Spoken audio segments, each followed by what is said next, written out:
Oh man, and I made it with 1 minute to spare. And now we can despair together.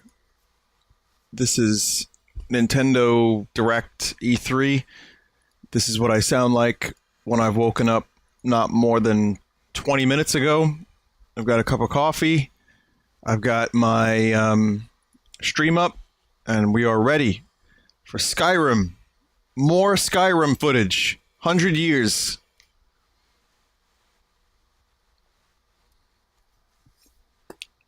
I would have been here earlier, but it's just, you know, this is definitely a little early. I know I'm a bum. You's a bum. That's me. But I do have stuff to do today, so I'm not going to be here for the entire Nintendo presentation throughout the whole day. Here we go. 5 minutes until 5 seconds until Nintendo. Can they save things? Or is it the blunder of the century? Arms? Yeah, arms.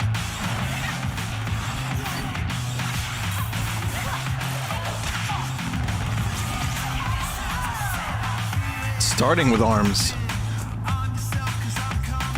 Oh, legs. Rocket League confirmed for Switch. Oh man. This thing's gonna sell buckets.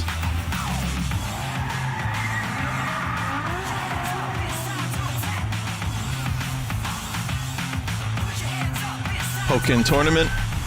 DXD. So we got one new reveal. Not exactly a new game. But there's that FIFA game.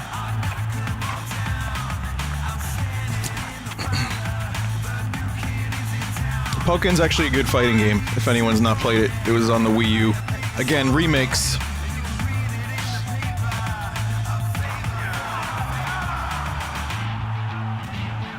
There is no way I'm keeping up with a port counter. That's gonna be this entire fucking conference.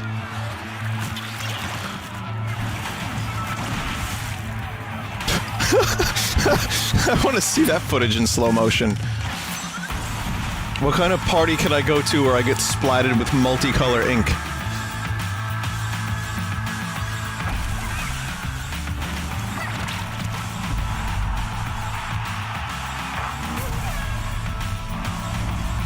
So, even with no reveals aside from Rocket League, it's a fairly decent multiplayer compilation. Despite only Splatoon and ARMS being, like, new. New. Splatoon is kind of more the same. Reggie! Hey, Reggie. Fun. The game is a battle. If it's My not name, fun, Tok why Nokam. bother? If it's not a battle, where's the fun? It's a test that you pass or a quest that you fail. His voice A race is a little against low. time. Fun and battle always locked together. It's as But loud the as it game goes. is also something else. It's a journey, a passport to new worlds, maybe even an Odyssey. A look, a feel, an exploration. Close your focus and open your mind. Yes, the journey requires the right ticket, and that ticket is Nintendo Switch. So here's Mayro. But in the end, it's not just where you can take your game. It's where your game can take you. I'll lower my So volume a let's bit on my voice. I don't want to blow anyone's ears out.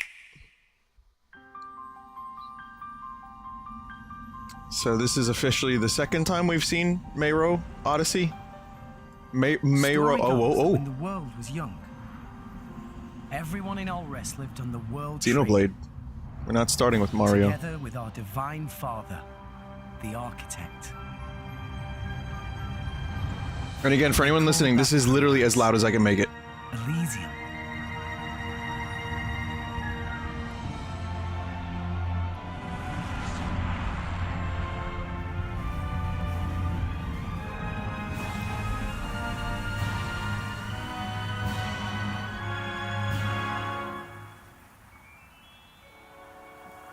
You're a blade.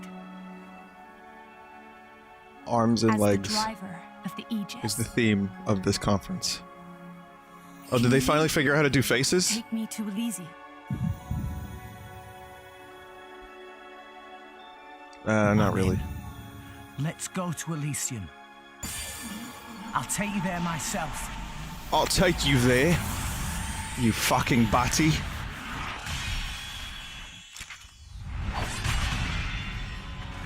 Pyra! Here! Cover me! Got it! Brit anime. With big swords, mechs, and large animals. Fucking animals.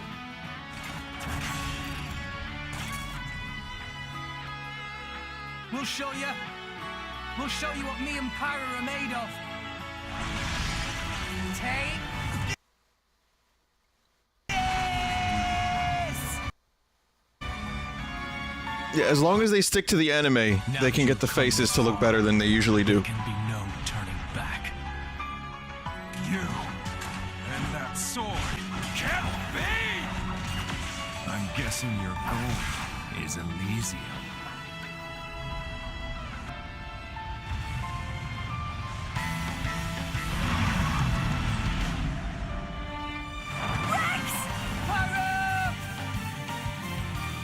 Stream was buffering a little bit, seems to be fairly decent now. This blade he calls Pyra. Vinny, why are some characters more anime than the others? What's the matter? Yeah, I noticed that too. I don't know. Aegis, or aren't you? I won't use that power, and I won't let you use it either! If you know what you desire, you will have to show it. Not with words, but with your own strength. Everyone, let's go! There it is, Xenoblade Chronicles 2. Music was by the dude who did the music for Chrono Trigger and Chrono Cross, Yasunori Mitsuda. Sometimes you need a hero. A sword swinging, fire wielding, Dick slinging. cold hero with an insatiable appetite? Kirby. Oh shit, Kirby Switch confirmed. Cool.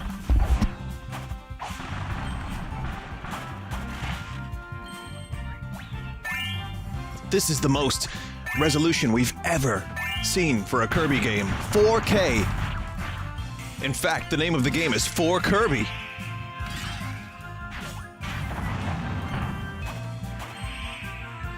But this looks like the last 4 Kirby games I played. Just to play devil's advocate. And I like Kirby games.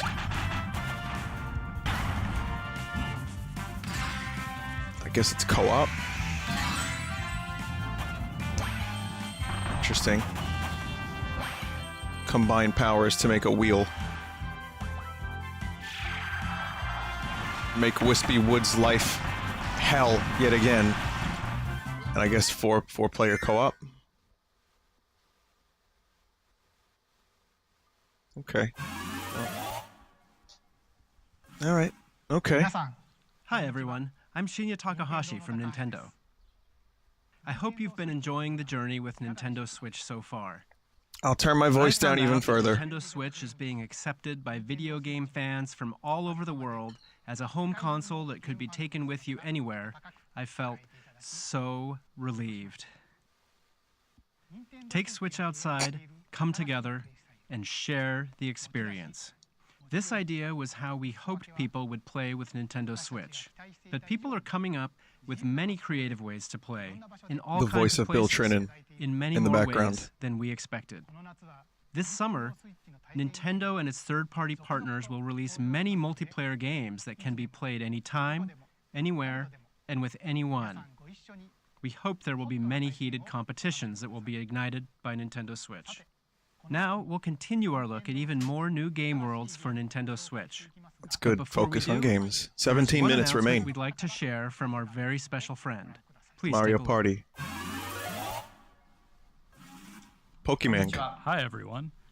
I'm Tsunekazu Ishihara from the Pokemon Company. Poke Switch? Just the other day, we announced that Poke Pokken Tournament Stars. Deluxe is coming to Nintendo Switch. No. This is the latest version of the premier Pokemon fighting game. 2 people can dive right into battle using 2 Joy-Con controllers. The collective sound of So you can disappointed experience sighs. heated Pokemon I can battles hear you through with the just internet. one Nintendo Switch console. There are some fresh additions, including new Pokemon, and this deluxe version of the game will be on display at E3 for attendees to play. I have one more announcement. Oh, Game Freak has begun developing a core RPG Pokemon title on Nintendo Switch. there it is. It may not release for more than a year, but we hope you'll look forward to it all the same. Core. In the meantime, let's enjoy this year's E3. Ishihara-san, That's what thank people you wanted. very They much. just wanted to know it existed. We heard that the Pokemon series is being developed for Nintendo Switch. What kind of Pokemon game will we be able to play on Nintendo Switch? I'm looking forward to it myself. At this year's E3, we're mostly showing games that will be released in 2017. But please know that here at Nintendo, we're working on many forms of entertainment that can only be made possible on Nintendo Switch. We hope you look forward to them as well. Now let's continue on with the journey with Nintendo Switch. Not getting my hopes up. Not getting my hopes up.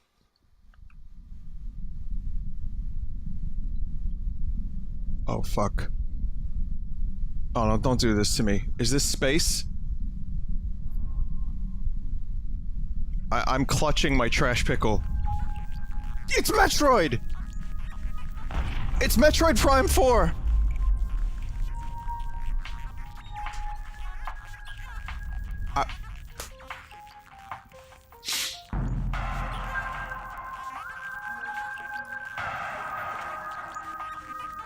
They're doing it. That's all we get? That's all we're getting? Oh, come on. Come on, we need more than that, you fuckers.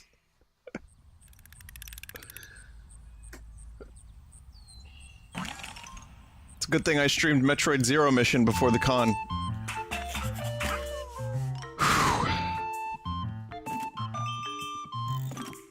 Wow.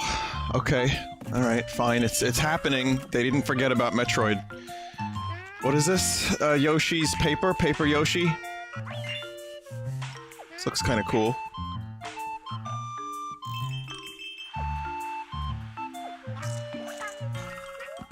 I can't believe the Prime series is coming back. Of all, like, Troid.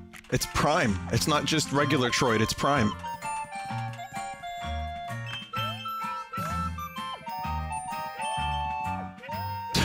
This music is kind of making me want to go back to sleep. Okay. Super Paper Yoshi.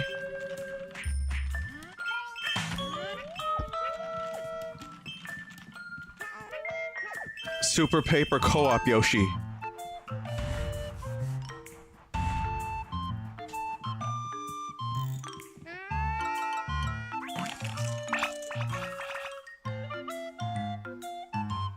...2018. Well, I mean, they got stuff in development. I mean, whatever that was didn't look too bad, but I liked the previous Yoshi game, so I feel like they were on a good track with that one. Hopefully that won't be just for Babe. And it'll be actually for, you know, people who can play video games. So not me. We're under attack! Fire Emblem Warriors. If she's up there, then... You two must keep going. No, I'm coming with you.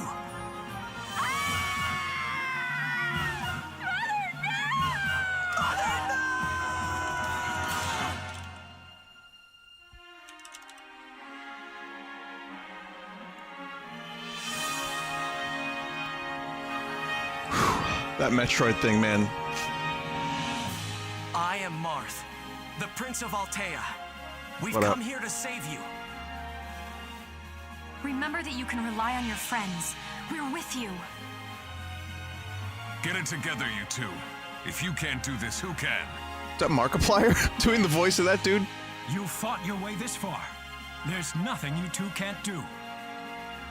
No matter the I recognize danger, a couple we of can these overcome it characters. if we're working Oh, there's together. Crom. All right, let's move out. with their English voice actors. We can finish this. We'll make friends along the way.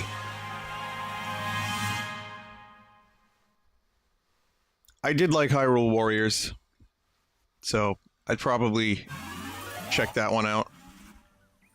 Hi there, I'm the Legend of Zelda series producer, Eiji Aonuma. You may have already heard about it during Bethesda's I see those showcase fucking that was held a Koroks. few days ago. It was announced that select Zelda items will appear in the Nintendo Switch version of Skyrim. Yeah, there we go. Skyrim, yeah. I'm really looking forward to exploring 100 years, Skyrim Marty. with the Master Sword in hand. Oh, when did this Master Sword I get want in my that one. hand? Jeez, that's a good Next looking up, one. We'll take a look at the DLC packs for The Legend of Zelda Breath of the Wild. Let us take you on a new Hyrule adventure. That is a thick Master Sword. Holy fuck.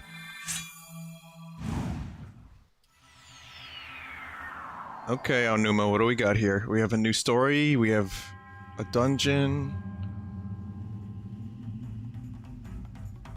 Trial of the Sword. We saw this one already, I believe. You have to like start with nothing and work your way up through like a bunch of battles to upgrade your Master Sword.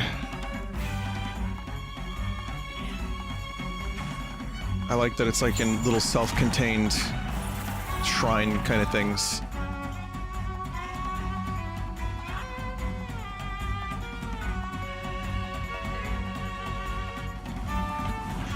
It's just like a combat dungeon.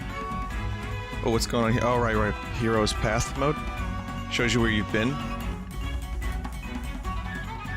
Right.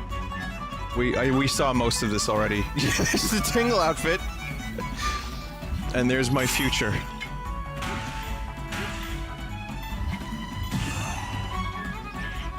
What music is this?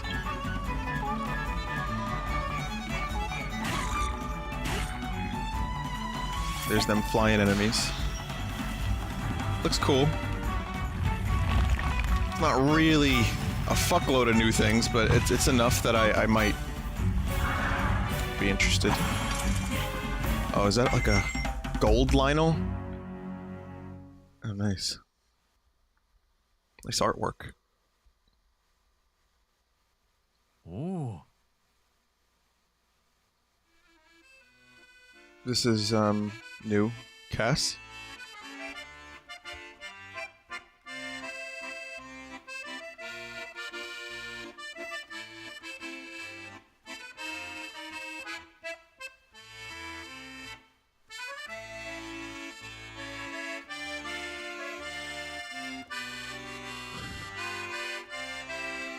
Daruk's protection is ready to roll.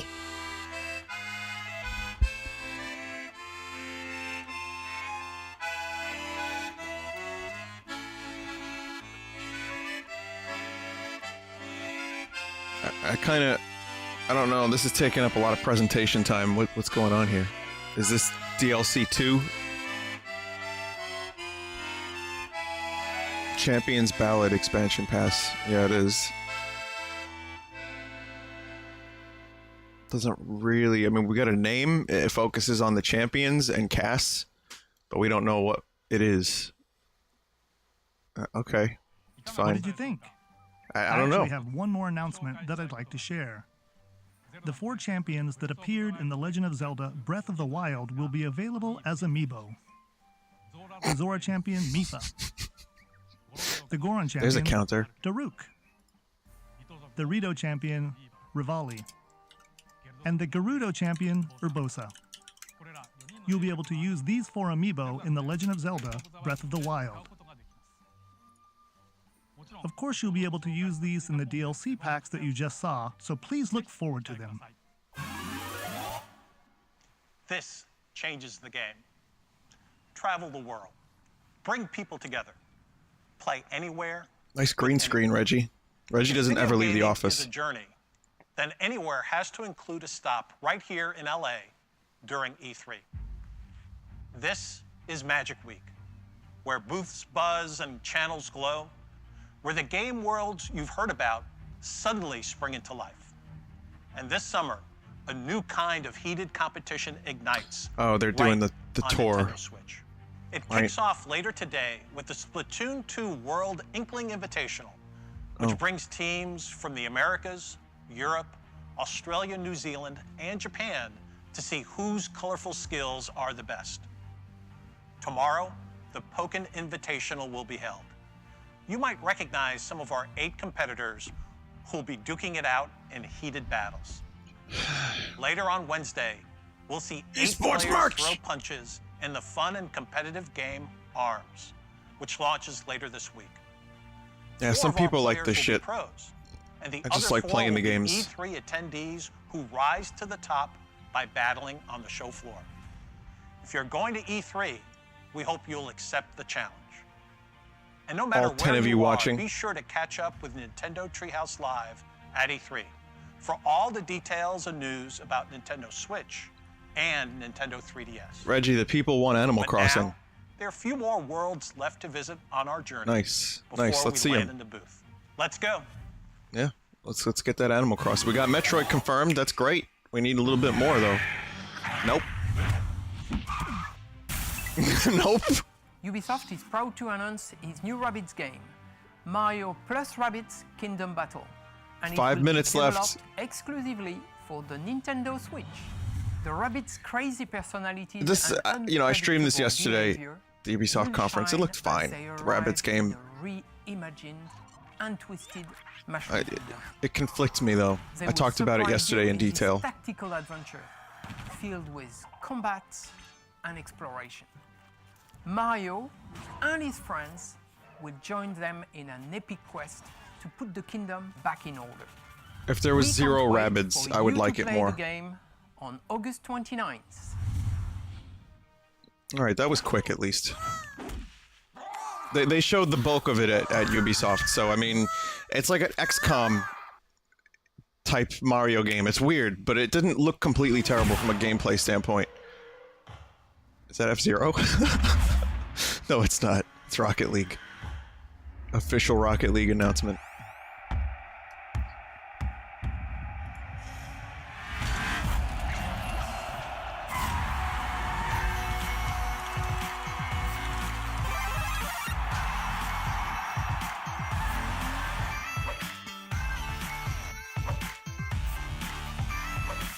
I've never played this game. On behalf of everyone here at Psyonix, we're extremely excited to announce that Rocket League is indeed coming to Nintendo Switch. We know that both the Rocket League and Switch communities have wanted it, and now Nah, man, there's like mental hats in the game there. Support that lets you play against opponents on other platforms. Oh, that's cool. The Switch version will have all the features and modes we've released thus far, plus exclusives like local wireless multiplayer, Mario and Luigi hats for customizing your car, and new exclusive cars we'll talk about later this year. Look for Rocket League on Nintendo Switch this holiday. That was quick. I mean, they are just rapid firing the announcements. Okay, well that's grass. Those are waterfalls. Sonic? Game? No. It's Monster Hunt. No. It's not Xenoblade again. We saw that earlier. Mario? What the fuck? Why is there a T-Rex in Mario? What? Oh, that's a cool looking world. Here we go, off the rails. Mario, you just full of surprises. It's freedom like you never knew. Guys, why are there lyrics to this song? It's like vaudeville. Like classic 30s theater. Jump with me, grab coins with me, oh yeah! Oh yeah, there we go. The T-Rex was Yoshi, everyone. It really is Mario 06. You can become... What?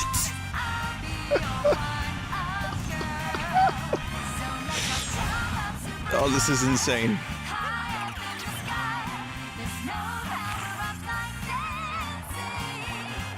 You get to play as enemies with a mustache.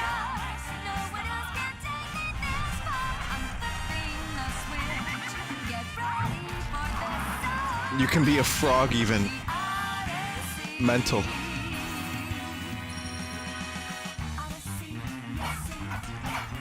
Oh shit. I want to be like a hammer brother. You could be a taxi. Holy shit, you could be a real person. A Mario tank?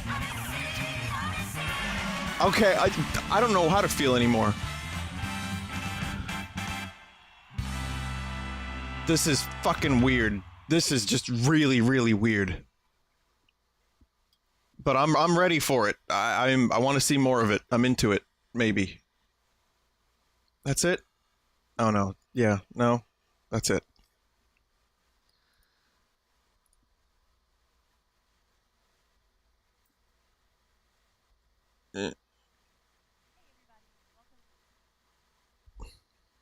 No Animal Crossing. No Smash. Not that I necessarily need Smash again, but it's too short, man.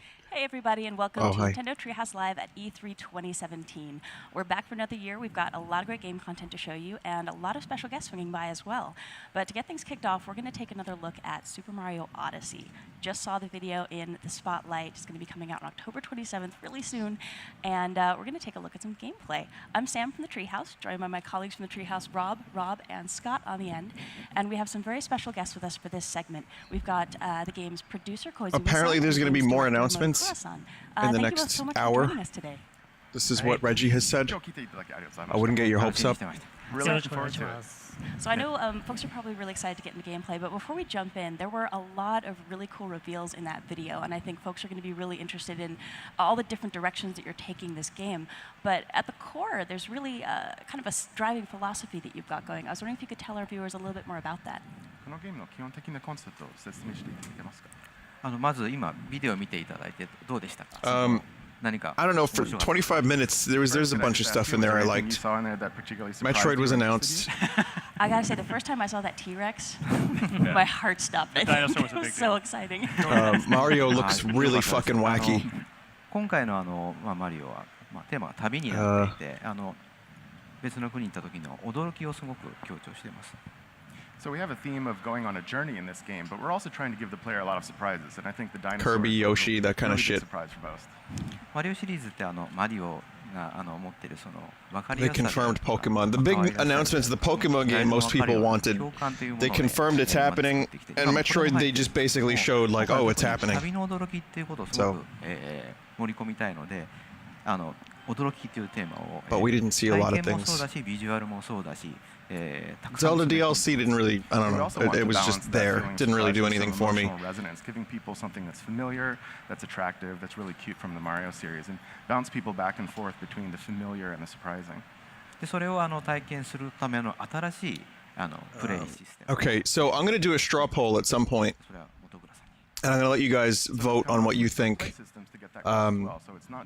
You know, how well do you feel this convention went, or rather this presentation? But I also want to wait a little bit. I want to see a little bit more. I want to wait for any potential announcements. Apparently Pauline was singing from the Mario Odyssey. You're going around, you're throwing your hat, you're taking over different enemies and objects, and you're traveling the world while you do that. That's kind of cool. Pauline. Didn't you rescue Pauline in Donkey Kong? So it's like kind of going back to Mario's real roots. And we talked about surprise before, but basically the unit of surprise in this game Xeno is looked power good. moons. Those always equal a surprise. I might so be you go interested in around, Xeno. You know, you throw your hat at different things, you control enemies, and you find things that are surprising, and that gives you a power moon. Right on, so let's get into Bill some gameplay. tweeted, Rob, you're gonna take us apparently, into New Dog City. apparently Bill tweeted, I would never recommend missing Treehouse Live, but you absolutely want to tune in for the first two segments. Powered by these power moons, so you keep So needing let's additional watch these thresholds of them segments. to get onto the next kingdom. And just to show off a little bit of the new moves, obviously there's the hat throw. You can make it stay in place, which is sometimes valuable. It can grab things for you. There's two kinds of coins, which we'll talk about a little later on. And actually, they're in that little dialogue box. We saw Cappy. Oh yeah, yeah. Cappy is both. Do we ever have the red purple hat that he's coins in wearing and Mario? Also in his I don't remember form, now. He's a white. We top did, hat. right? In Mario Sunshine? So one other move that's pretty cool is this circular throw. What the fuck? But let's get down into the city. And as you saw in the trailer, so there's the capture mechanic lets you take over things. It also lets you do fairly exotic things like turn into electricity, travel through Oh, in wires. Galaxy there were purple coins. Right. Sorry. So how the did quest for the capture purple mechanic coins, I come remember about? now. キャプチャーという仕様を作ったきっかけは何かありましたでしょうか。そうですね。今 It's 作 amazing は how fast. Mayor Pauline. Pauline is confirmed for mayor in this game. してから作っています。 So when we were making this game, what we started out doing was making just a huge amount talk. of different gameplay prototypes. このキャプチャーというアクションもそのうちの一つです。 And this capture action was just one of those prototypes. みんなでこうアイデアを出し合った中に出てきたんですけども、それをそうですね、2、3日ぐらいで作って遊んでみたらものすごく面白かったので、すぐゲームの中心に入れようと決めました。 It's so fucking You know, it was weird just one seeing of the Mario ideas that possess came up, people. but we worked on it for 2 or 3 days, and it just instantly turned into something that was really fun. And we decided, well, okay, this should just be the center of this game. It looks like everything I love is how much very it encourages interactive. That exploration and experimentation that I think the Mario games along these lines are so known for when you think about Super Mario 64, Super Mario They're dressed in like Sunshine. 40s Here outfits, we've yet they got, have laptops. So much stuff that just looks interesting, and you're wondering, okay, what will happen if I throw my cap at it? You never really know what's going to happen, so you want to try everything just to see. 何でも試してみたくなる仕様ですね。まあどういう要素 Oh, there's Pauline. そうですね。I can't believe they brought Pauline back. This is such a weird twist. Yeah, I definitely hope people, while they're playing I see this game, the they just throw their hat at everything and the try Brooklyn all Bridge sorts in the of different background. things. It's the Crooklyn Bridge. Right now, normally, if you were following the story path of the game, Oh, you you'd be play some talking to Mayor football. Pauline, who wants you to recruit musicians. There's one there. But we're going to ignore that right now because there's lots and lots of things to do beyond following the main story of the game. Realistic pigeons. Like possess rockets and turn into rockets And why with wouldn't you do mustaches. that if you could? Pigeons can shit realistically. Actually, that's an interesting note there. So you mentioned Mayor Pauline, and I think our sharp-eyed viewers will have noticed that some of the street signs are references to some Donkey Kong characters. We've got some interesting red girders going on here.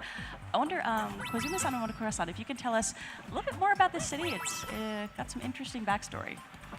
やっぱりポリン市長がいて、Yeah, this looks like one of the weirdest entries in this entire Mario series yet. 都市について説明していただけますか。そうですね。名前もそうですし、ポリンってドンキーコングのキャラクターで何かのゲームに関係がありそうですけど、今日はちょっとあまり詳しく言えないんですけど。I can appreciate how far outside of the norm they were willing to go with this game. Donkey Kong and the name New Donk City probably leads you to a couple of hints, but we can't get into too much of it today. And I like the shirt you're wearing, by the way. That is a Good snazzy choice shirt. today. お楽しみに。 Please look forward to hearing more about I would never miss those purple coins. I got to take the long way. Oh, good luck.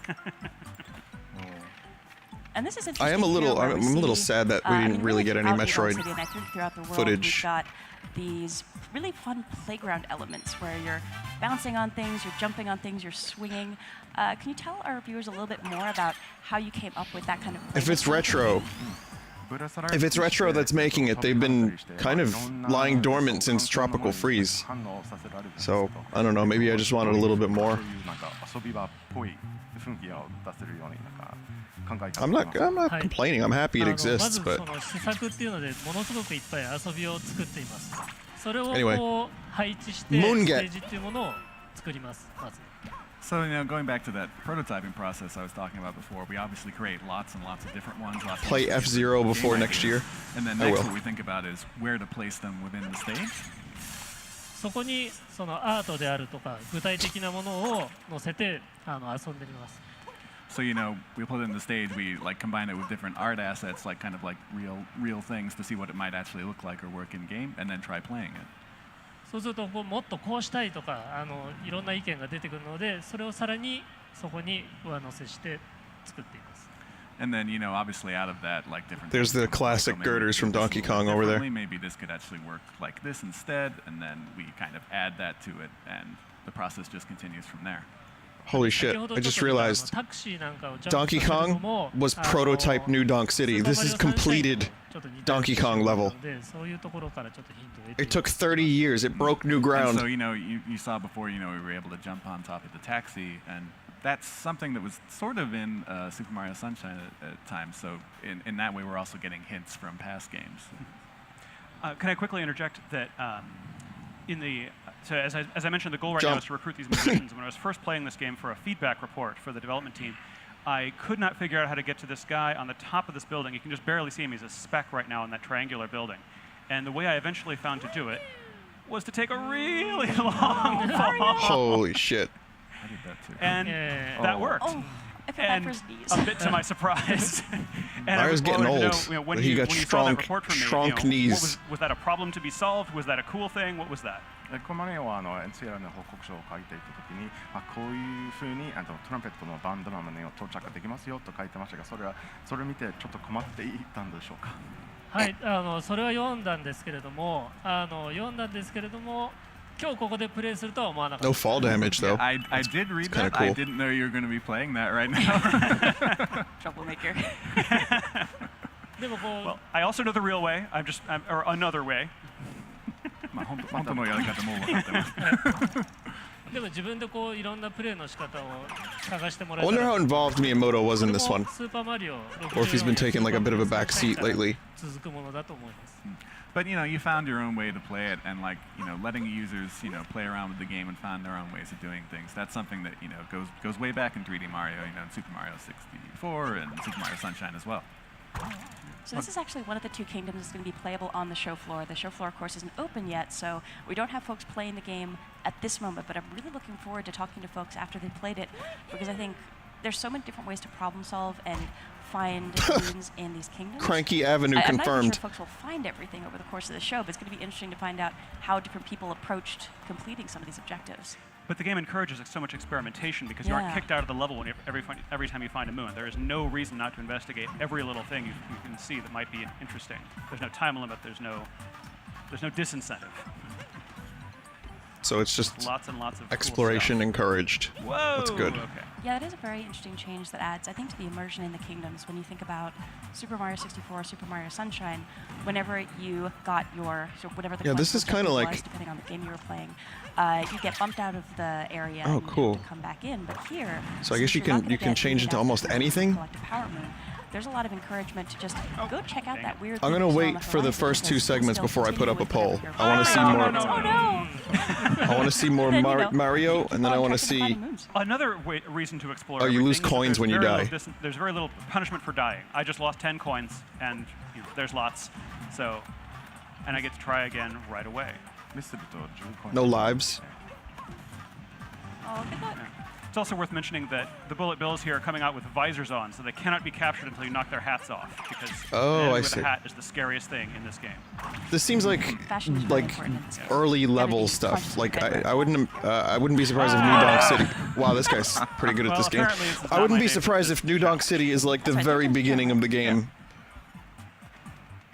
And if Mario has a penchant for getting a little bit crazy by the later levels. Looking at the space where we saw other sections of New Donk City, and looking here, I'm just so impressed with the texture work that's been done. And I feel like every time I see a new build of this game, more and more of these textures are just jumping out at me. It's really fun to see in person. Am I ready for a new Champions Road death reel? Oh yeah, Donk's Road. We have some other segments later on in the.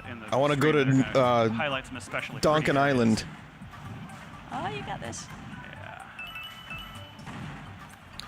And yeah, I think the coins are actually legit currency in this game, and you can go to those hat shops and buy stuff. Yes. That's my guess. One thing that we haven't mentioned yet that we probably should talk a little bit about is the fact that you're playing with Joy-Con with the wrist straps attached. Yes. And that's a really fantastic way to play this game. It of course Bullet supports Pro building. Controller and other controller options, but you can do so much with the motion controls, and throwing Cappy feels very intuitive. Yeah. I'm going to switch to a different section of the game where I show the sand world, which is also playable on the show floor. So give me just Sand World. Oh, no worries.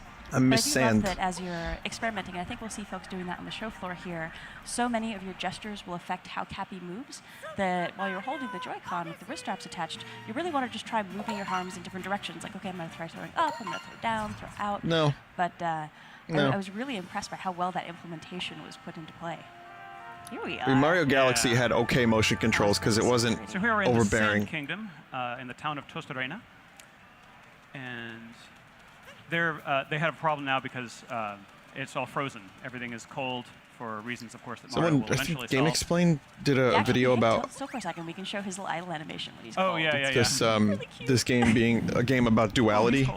I love the locals. Like there's Yeah, I think technology he's in the distracted forest by the- level. by the local dancing There's around, but ice in by the desert himself, level. he really shivers. So it's like about opposites coming together. So let's see here. One thing I did want to show off is, so as we mentioned, there's two kinds of coins in this game. And for I believe the first time in the mainline Mario series, you can actually buy things with your coins. And I wanted to ask the developers how that came up, that currency should Buying be worth things confirmed. currency. なんでコインで買い物できるようにしたいと思ったんでしょうか。はい、今回はコインを本当にお金として扱おうと思いました。 So we wanted, coins to be used as coins in this game. Actually, use them as money. Nacho coins. Oh, God. No, they're upside down pyramids, guys, because there's an upside down pyramid. I think you'll agree, if you go to a foreign land, one of the things that makes the biggest impression on you is the currency. これ使えるのとか思ったりしないですか。You kind of look at it and you think, wait, is this real? Can I use this? 今回はマリオもいろんな国を旅しますので、その国その国のコインというものを用意しています。 And since Mario is going around to all these different kingdoms in this game, we wanted to make sure that there was a currency for each one. Why is this stream's volume so fucking low? コインの要素になっていますので、集めたものでコスチュームを変えたり、お土産を買うことができます。 And they're collectible items, so you can use them to buy different outfits or buy souvenirs. Speaking of. Yeah, and it's always fun to buy souvenirs, right? Yeah, absolutely. Valve has had an impact on Mario. And speaking of shopping, we are now in Crazy Cap. So there's two kinds of coins, as we mentioned. The purple ones are unique to the local kingdom. The yellow ones can be used in any shop. I'm going to buy, because the guy at the door said maybe I should. I'm not living up to their dress code. Maybe I should buy some clothes to fit in better. I'm going to buy a local sombrero and poncho. And wait till you see. Well, I want to know what the shit on the right is. I guess just trinkets. Maybe you can put them in your in your hat ship. It's so cute.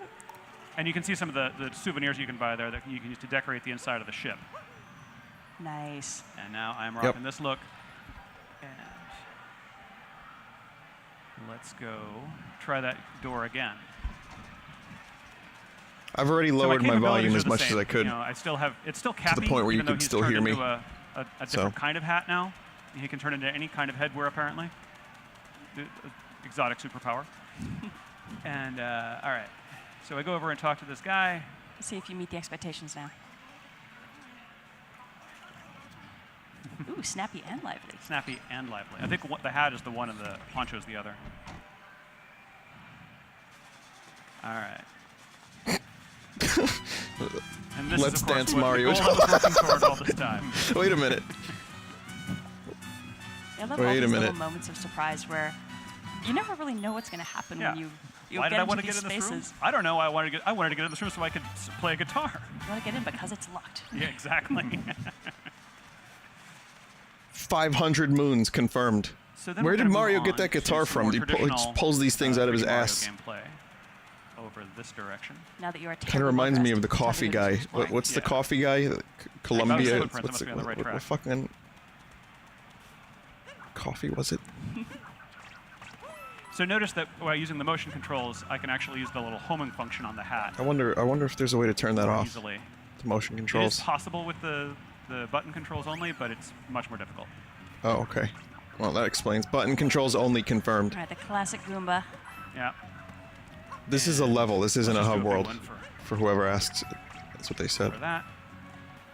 And I kind of like the way the hat That's, I guess, something folks are probably noticing here. So makes you're not attacking capturing those Goomba.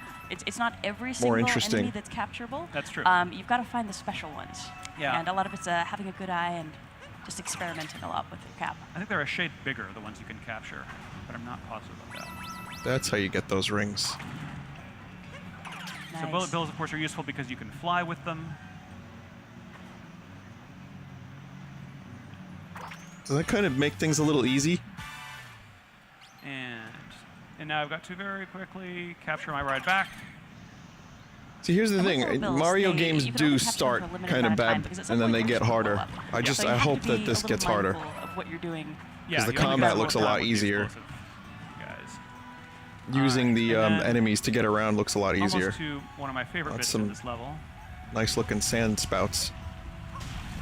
Oh yeah, the next bit you're coming up to just blew my mind the first time I saw it. So this place has these murals that look like they're decorated in this cool old school aesthetic. Oh, I know what's happening. And I'm just going to go right on in. I know what's happening. And I've still got my costume. So, Koizumi-san and Murokura-san, I think we definitely need to hear a little bit more background about Super why you Mario added Link this Between to the game, Worlds. because it's so cool, but it's so unexpected as well, I think. なんでこのような 2D の8ビットマリオのところも入れたいと思ったんでしょうか。3D の部分は気持ちよく Okay, that was kinda 探索 awesome. できるように比較的おおらかに作っています。 So we wanted to make something that would be, you know, sort of a contrast with the 3D stages that you're able to explore very freely in. 2D の部分はもう少し細かく緊張感のある構成になっています。You know, the 2D spaces are kind of more confined. They're more precise. You know, it's more like kind of, you know, sort of traditional platforming elements. 同じステージの中でもそういった違った遊びっていうのを入れたかったです。But also within the 2D stages, as you can see, we wanted to have a lot of different variety. もちろんこう昔からのゲームが好きな人にも楽しんでもらえるビジュアルになっています。 This is so fucking weird. And of I course, you love know, that this is visuals just a were making weird something that game. People who enjoyed kind of those classic nostalgic games also get a kick out of as well. So one thing I'd love to show off when we're getting out to toward the end of this space is just how much the music changes when we're transitioning back and forth. Because I know we've been chatting, maybe it's hard for some folks to hear what's been going on here, but if we just pop in and out of that warp pipe, it's a pretty impressive transition when the music changes. Goes to 8-bit. But there's no warp pipe up here. Just so, oh, my name is Mario. No, But no. you can I'm see there's 2D more now. Naturalistic instruments. So I'm going to skip ahead and show off the last part of this scenario. Okay, so for that, I will need these. Wrist straps, people. Always wrist straps. Yes. All set to jump in. Okay. Yeah, it's worth mentioning too that we're only covering a tiny bit of what is in this kingdom. There's so much more to do and explore. How many worlds? There's just a ridiculous amount. All right, so here we are. This is much later in the level. I'm still got my snappy outfit though, and watch these bullet bills transition out of the 2D, and then I'm going to use one to break open this wall. So another thing that's really handy about the bullet bills is a capture target that you'll see here. When you're trying to target for really precision flying, it's got a little bit of a headlamp. I'm doomed. That's okay. But it's got a little bit of a headlamp, so you can kind of use See that where to you're line pointing. yourself Yeah. up. It's super handy. That's okay, because we get to see this cute little 2D to 3D transition again with the that. bills. It's so cool. All right. All right, you got this. Now I know how you guys feel when I fuck up at really easy parts of a video game. And with the bullet bills, you can also give yourself little speed bursts as well. Shaking the Joy-Con will let you go a little bit further. So it's worth experimenting once you get a feel for the timing of how long a bullet bill will last. It's kind of like driving a car that doesn't have any brake pedal. You can go faster, you can steer. Mario is like driving a car, confirmed. And all right, so up here we're about to confront one of the Brutals, and folks may have seen them in our original teaser trailer for this game. They are an evil wedding planning firm, and I'd love to hear more from the developers about how they came to be and what your favorite Brutal is. Brutal? 団体がこのペコンを企画してるグループらしいですけど Oh my god. They're evil rabbits that try to... ライドルスは誰かいますか They're trying to plan a wedding. 彼らは I guess they're trying to plan the wedding between the princess and Bowser. を成功させようとしています。 So they've fucking even in this game, rabbits have infected They're in charge of making sure the lore. wedding goes off without a hitch. なので結構仕事をきっちりするタイプですね。 They're very serious about their work. Respect that. Their work ethic is admirable. She turns into a UFO with 真ん spikes. 中にいるちょっと背の低い同じような帽子をかぶったようなキャラクターがいるんですけれども、それがリーダーなので僕はそのトッパーというキャラクターがお気に入りです。 And you know, my favorite is Topper, the kind of shorter one who has that green top hat. Yeah, on. guy in green. Yeah. Yeah, Topper. how about you, Koizumi-san? Do you have a favorite? 小泉さんもなんかキリンのキャラあ、そうですね。ちょうど今出てるのがハリエットっていうその可愛いウサギさんの、キャラクターなんですけども、なんか可愛い香りしてるのに結構凶暴なんで、そのコントラストがすごい面白いなと思ってます。This is really good timing because the character I like the most is the one you're fighting right now, Harriet. She has this. Wait, is the stereo reversed? Her cute I think it appearance is. and, like, how devilish she is. She's My volume's like not the, loud enough. Tricky little sister of the group here. Her attacks are really fun to watch as well, Yeah. especially when she starts flying around. Yeah. And it's worth mentioning, you fight each of the Brutals a few times, but their tactics get more and more intense and dangerous. But I'll be honest, having planned a wedding last year, I would take the help of evil wedding planner. Yeah, I mean, any evil help is better than no help. And they're very dedicated to their work. And they're willing to fight care. your enemies for you, and that's pretty great. Oh, nice. Why are they? Why can't he just do There the we thing? go. There it is. Nicely done. Thank you. ああ、かわいそう。 Sorry, Harriet. She'll be Okay. back. That looks good. All right, so that's Triple- a grand triple moon, moon. or 3 power moons. And there we see Cappy in his natural state as Yep, well. there he is, celebrating with Mario. That's Cappy, as is. Okay. Nice. Link has had a living hat. All right, so that's what we Mario have has a for living hat. gameplay for right Metroid now. Prime We have 4 one more living little, helmet feature, confirmed. I believe. Yes, we've got some new goodies that have turned up here on stage with us. So these are the amiibo for the game. Yep. We've got Princess Peach, Bowser, Oh my and God, Mario wedding in gear. wedding Are you kidding me? outfits. And I just need to ask you guys about the development process for these because the detail of the sculpting is incredible. It must have been a very interesting process getting these to the state they're in here. このアミーバはすごいなんか細かい作り方になってるようですので、それについてちょっと説明していただけますか。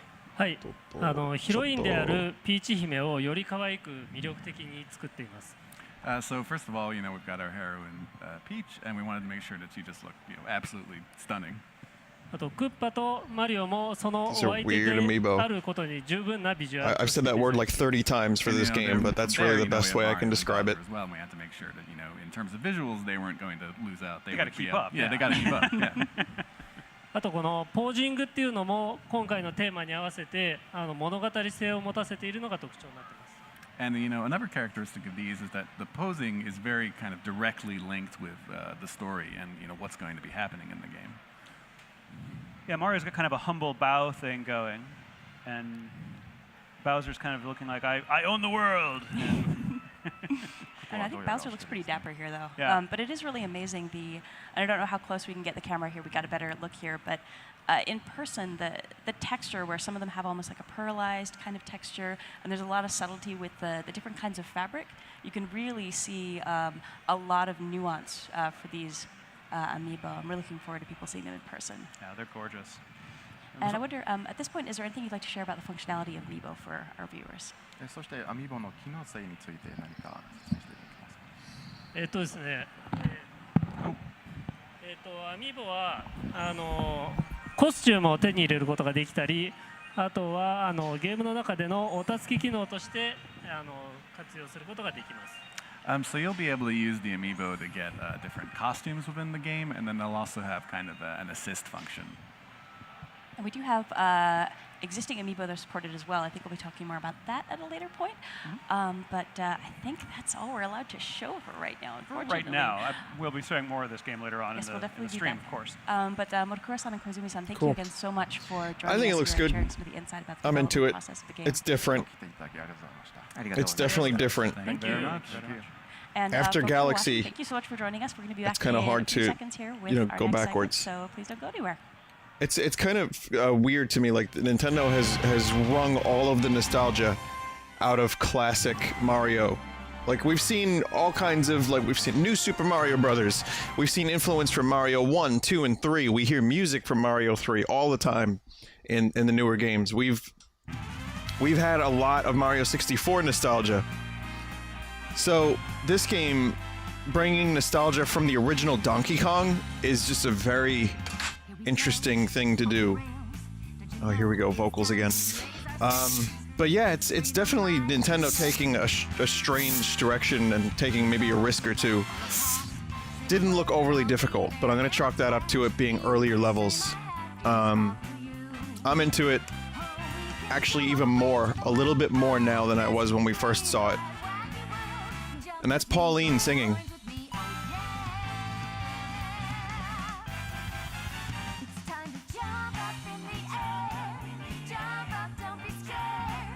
Oh, sorry, that was canned air. I had crust on my keyboard, so I forgot that that you can hear that on the stream. People are like, it's a rattlesnake in Vinny's house.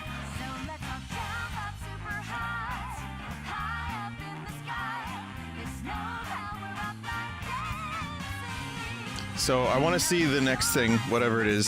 If it's Splatoon 2, I'm probably going to just conk out a little bit. I do have to get going, like, kind of soon-ish, so I can't stay around for all of the treehouse. And I want to talk about the full extent of what we've seen today. The full extent of what you've done. I don't think we're going to get any, like, giant announcements. Maybe Animal Crossing Amiibo Festival. Still no Virtual Console news. Which strikes me as a bit weird.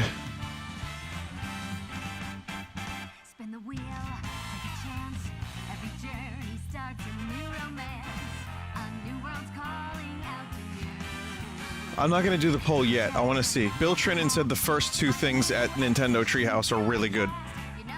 I don't know if I should trust Bill Trinan, but I'm going to.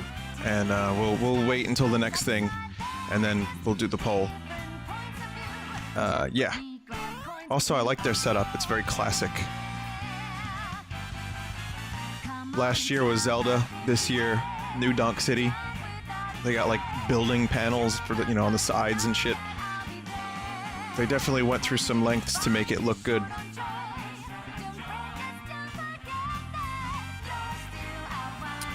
I've gotten some E3 stats. Someone tweeted me E3 stats, but it was wrong. I think it was done incorrectly.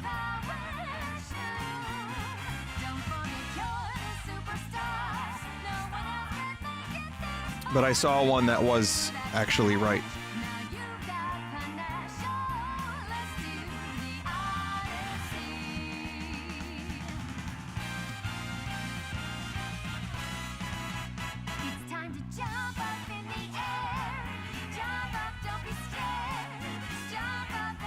Second.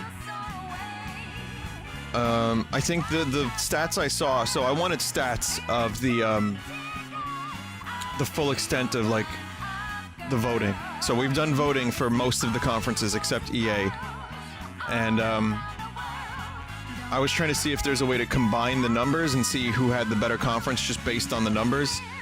And one person did the numbers, but kind of got them wrong because one conference had like 3,000 votes, and the other one had like 2,000, and the 3,000 was weighed more heavily. If that makes any sense. I can't really speak. It's still, the coffee's still working, but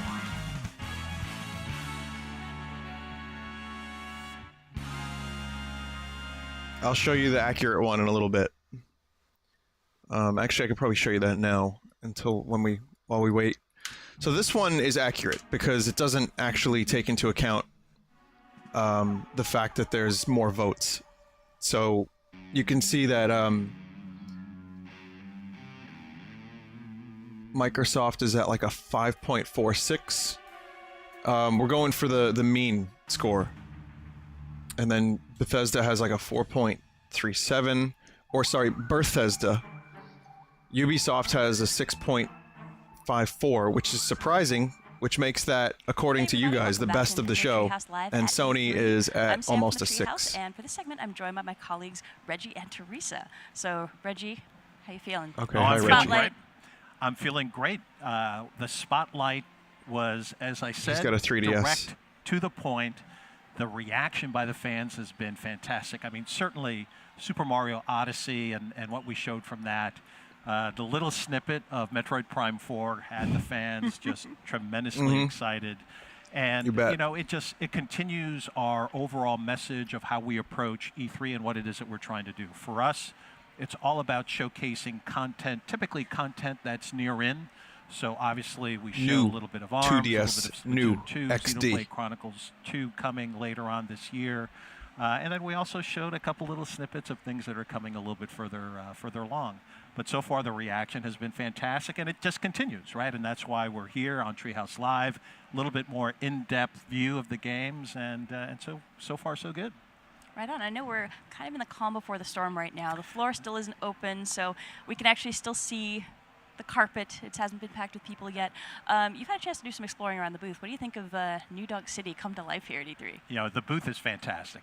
The team that we have that works on the booth design and the look and the feel, both from a NOA perspective as well as with the headquarter team at NCL, every year they are outdoing themselves. Last year it was the takeover with Breath of the Wild. This year it's all about New Donk City and creating an environment for consumers to really go deep into the game. About half of the booth is all about Super Mario Odyssey. The other half we're showcasing all of our other content, including third-party content. We're showing FIFA 18 out on the floor.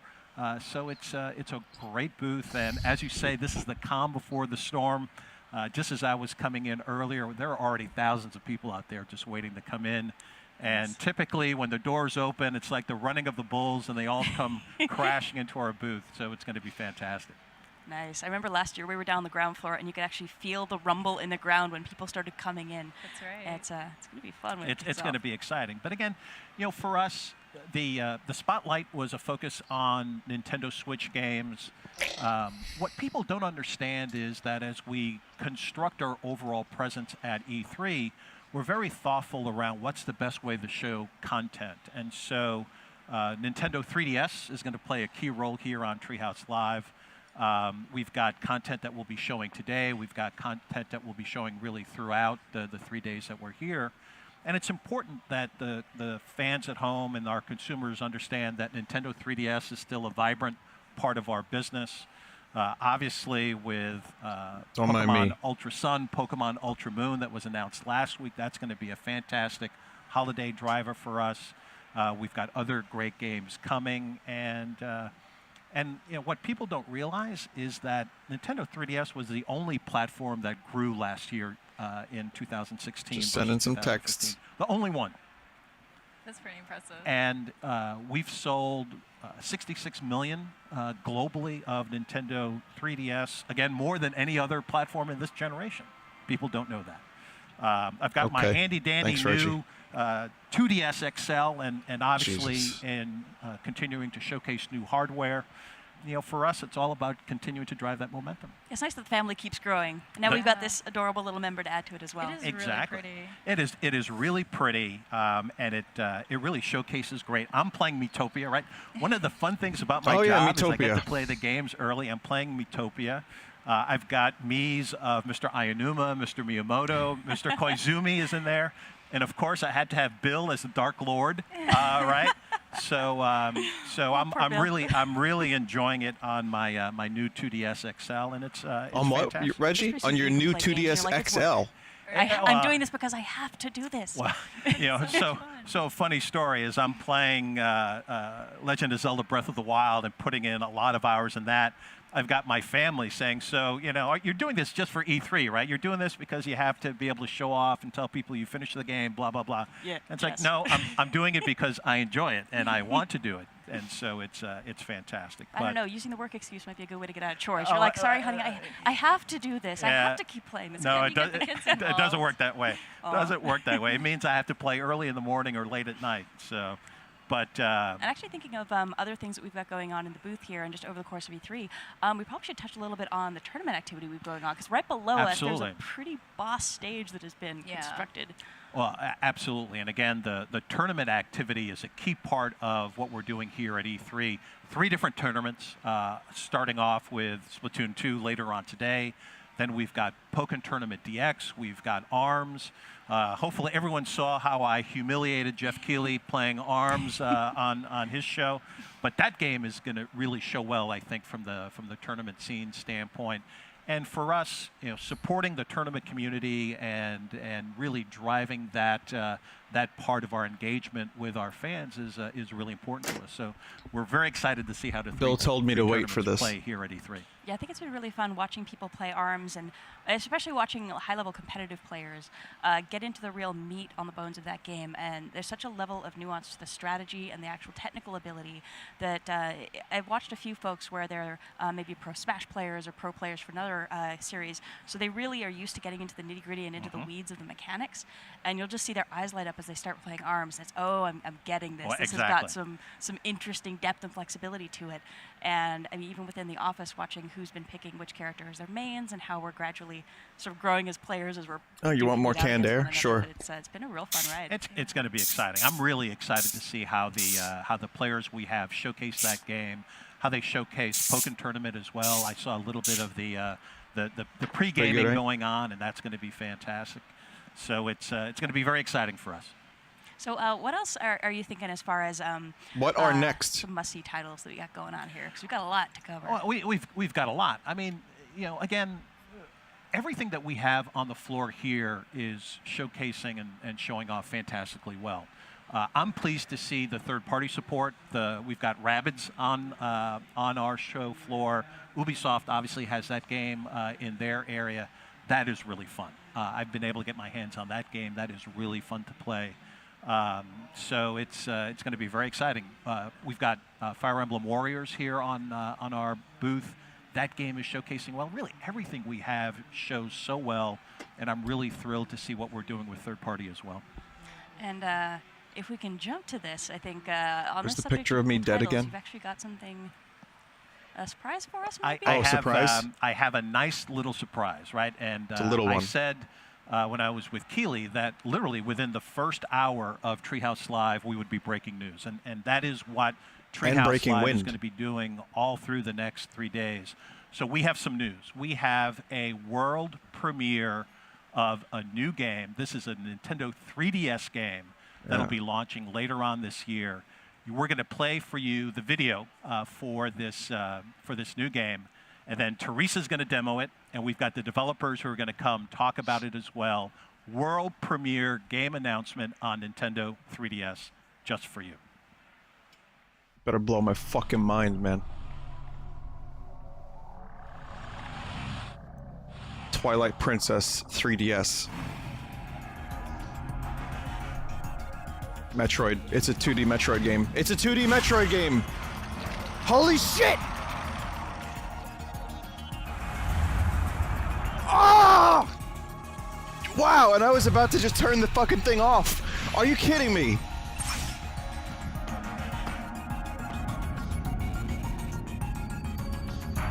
Yes!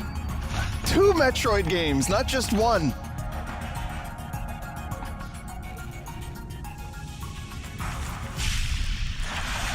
This is exactly what I wanted.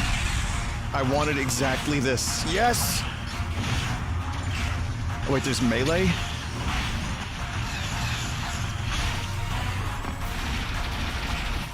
Okay, well, you have a full range of shoot, which I guess is a natural evolution of Troid. I can get down with that.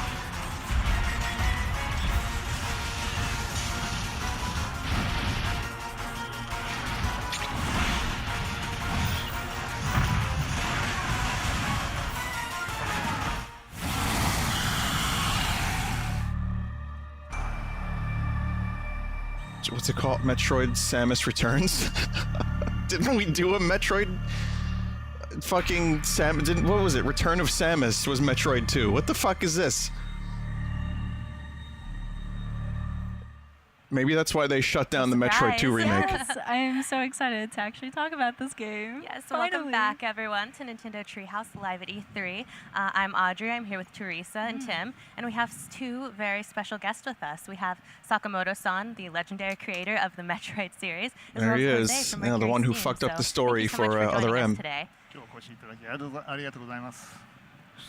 And as we just saw, we're going to take a look at Metroid, Samus Returns. That's so right. you waited long enough. Let's jump right into it. Yeah, let's jump right in. Yes. To the start. Metroid, so for Samus the is back in at home Quaction. that aren't familiar with the Metroid franchise, this is Nintendo's premier exploration-based sci-fi action game.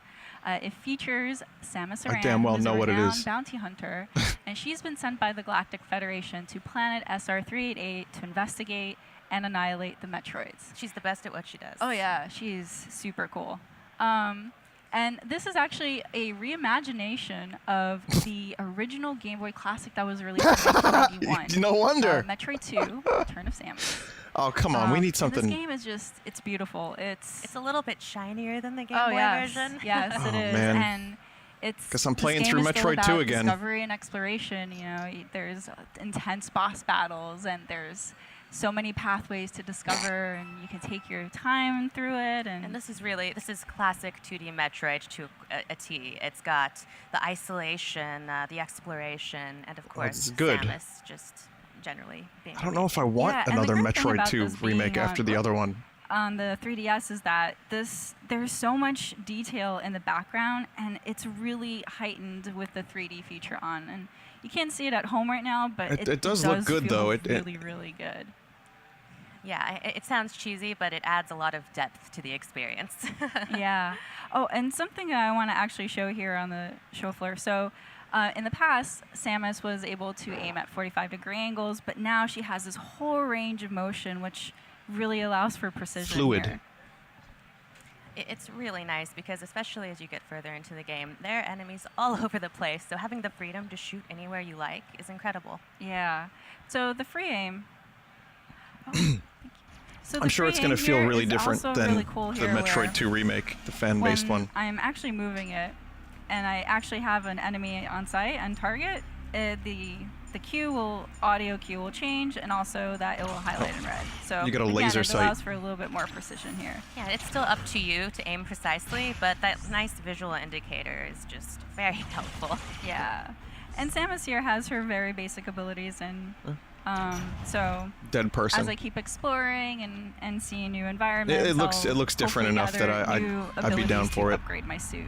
So this is another new ability that Samus has in this game, and it's a melee counter. And if I time it appropriately and immediately shoot, I do a critical hit on the enemy. But in the circumstance that I don't immediately shoot, I have some time to actually just shoot from afar and give myself a little bit more leeway to not get hit. The melee counter is a new ability, as you mentioned, and it's really great. Good because thing I this streamed game gets challenging. Metroid Zero Mission, huh, guys? It's very, very difficult. And since we have Sakamoto-san here, while we're speaking about challenges, perhaps you could tell us a little bit about some of the challenges you encountered while developing this game. このタイトルを、開発中に、出くわした、Prophecy. 課題は何だったのでしょうか。はい。 Fusion's great. I love Fusion. I played that a couple months じゃな ago. いんですけれども、ある程度確立されたゲームデザインのゲームに今までやったことのない新しい要素を加えるというのはとても難しいことなんですね。Yeah, well, I mean, I think I don't know if you qualify it as a big challenge, but something that we face whenever we're working on it on something like this with an established style of gameplay. It's adding, what sort of new elements can we add to something that again is established and has had, had some success in the past. 特に今までのシリーズファンの方々が満足していただけて、それでいて刺激的というものを追加するのは非常に難易度が高いって思っていました。Yes, I mean, I really felt that it would be difficult, or could be difficult, to bring in new elements that would add a lot of excitement and at the same time make the fans of the franchise, happy and satisfied.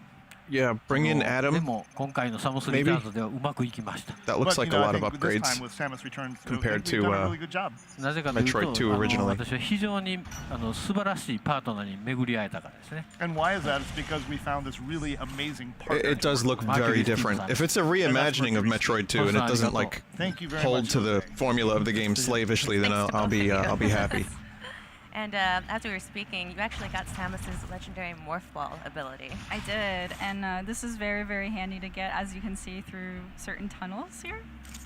Here's a save station, which I don't quite need right now. I'm going to keep on going and exploring this area. And here, this is a pretty bleak area from where I just was. And you'll see this gate here. This is a little different from the original game. Yeah, it definitely is.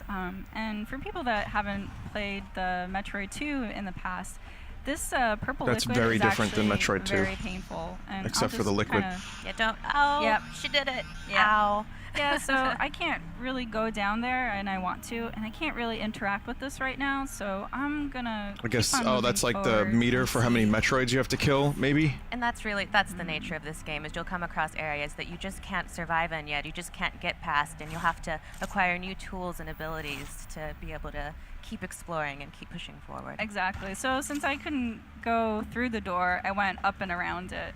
So I'm gonna keep on moving forward, and this is also a brand new feature to the Metroid franchise. These are Aeon abilities. Aeon is a very mystical and powerful energy source, and they actually give abilities to Samus that are very different from the technical upgrades that she gets for her suit. So this one that I just gathered is called the Scan Pulse.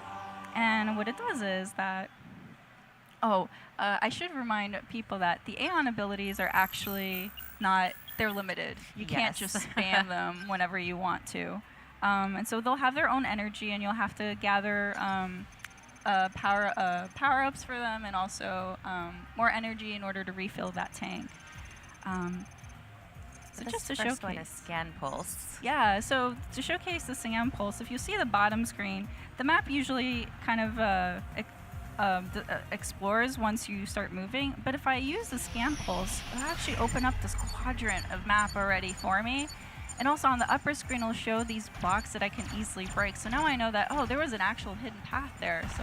And normally you would just have to shoot everywhere to try and find breakable blocks, and you can still do it that way if you want to. But if you have the Aeon to pull it off, Thank God it's optional. This is also very, very helpful. Yeah, keep in mind though that not everything can be easily broken with your laser. So you know that's kind of some ammo that you'd have to waste, and it's nice to actually have the Aeon ability to strategize about, you know, which one am I going to use? Am I going to use my ammo, or am I going to use the Aeon ability in order to keep on discovering and exploring? Absolutely, and you know, throughout her long I guess it's either that Samus has had or a lot of unique zero mission disposal, waypoints. and as we've seen already, this game adds even more. So, Jose, perhaps you could tell us a little bit about the process you guys went through of adding new abilities like the melee counter or the Aeon abilities.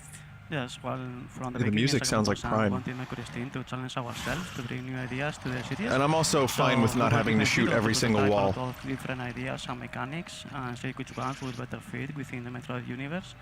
And once these ideas and mechanics were discovered, it was just a matter of iterating and polishing. This dude's speaking English? Oh, wonderful! They really add a lot. That's a very thick accent. I couldn't get any of that. So here is an energy station, and I'm a little bit low, so I'm just gonna take that. You It's free. always want to take advantage of those energy stations. Every little bit of health matters. Yeah, for sure. You'll notice that a beeping started. That's actually my Metroid detector, and it's telling me that there is a Metroid nearby. Again, for people that don't really know what Metroids are, they're an alien species that Are there people? They're pretty dangerous, and they suck up the life form of any alien species in order to survive. Yeah, you don't want to hug a Metroid necessarily. Yeah, exactly.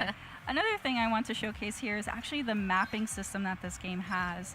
So now that, in case I'm not able to go through a door because I don't I guess have you the can set ability to waypoints. unlock it, which happens a lot. Yes. That makes sense. I have these pins now that I can just drop it onto the map, and then that'll kind of be my note for myself that, oh, I want to revisit this later once I grab an ability, and maybe I can try it later. And as you mentioned, this game is I hear so that much Metroid about 2 music. exploration Sounds and good. going back and trying to find every square inch of the map to find all of the many hidden secrets. So this pin system is actually very, very useful. Yeah. Oh, I'm getting close, but I'm going to go investigate this area. Your Metroid senses are still tingling, so keep searching. He's getting closer because the beeping is getting a little bit more insistent. Oh, nice. Found a hidden So you get missile 3 tank. missiles at a time But see, that in was this an one? example where I kind of knew already that this pass was there, but the scan pulse would have been very useful right there to kind of show those blocks. Here's another save station. So, see, there we go. Sand pulse told me that that block is breakable, but I can't shoot it. So I'm gonna try a missile instead. It's open. And that's a good point. If you ever run into an area you can't progress past, use all of your weapons. And Wait, did she said he? Oh, it's a You little sure she wasn't friend. referring to the Metroid? Friend. That was a Metroid, but we're actually not fighting him. We're actually fighting its first evolution. And this is known the Alpha Metroid. He looks twice as friendly as a regular Metroid. So if I time it correctly, I can actually That's interesting. melee counter him, and it gives me an advantage. Metroid 2 was kind of a pain in the cock when it came to you'll also see that he'll drop lining these up little missile sparks. shots. If I actually hit those sparks, I'll get more ammo replenishment. So in case I end up using all of my missiles, I could always go around him and try to shoot those in order to get more missiles. Nice melee countering.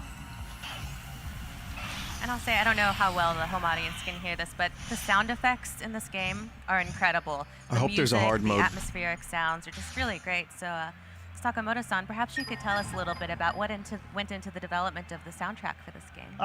サウンドトレや SC に関してのその開発その制作した感じ You know, there's a Super Metroid remake on the way after this. They've done Metroid 1 remake, they've done Metroid 2 remake now. It's time to go back to Zebus. サウンドのコンポーザーが2人参加しています。 Well, we have two of the composers who worked on Super Metroid on the team for Samus Returns.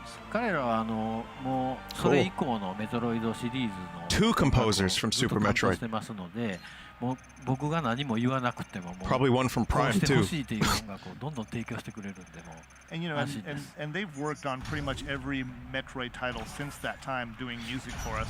And so I really don't have to say anything. They just go do what they do, and what they do is create great music. Excellent. We'll lock them up. Don't ever let them go.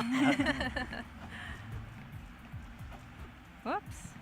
So you made quick work of that Alpha Metroid. Good work. I did. So I'm actually going to go return to that gate that I couldn't get to before and see what happens now.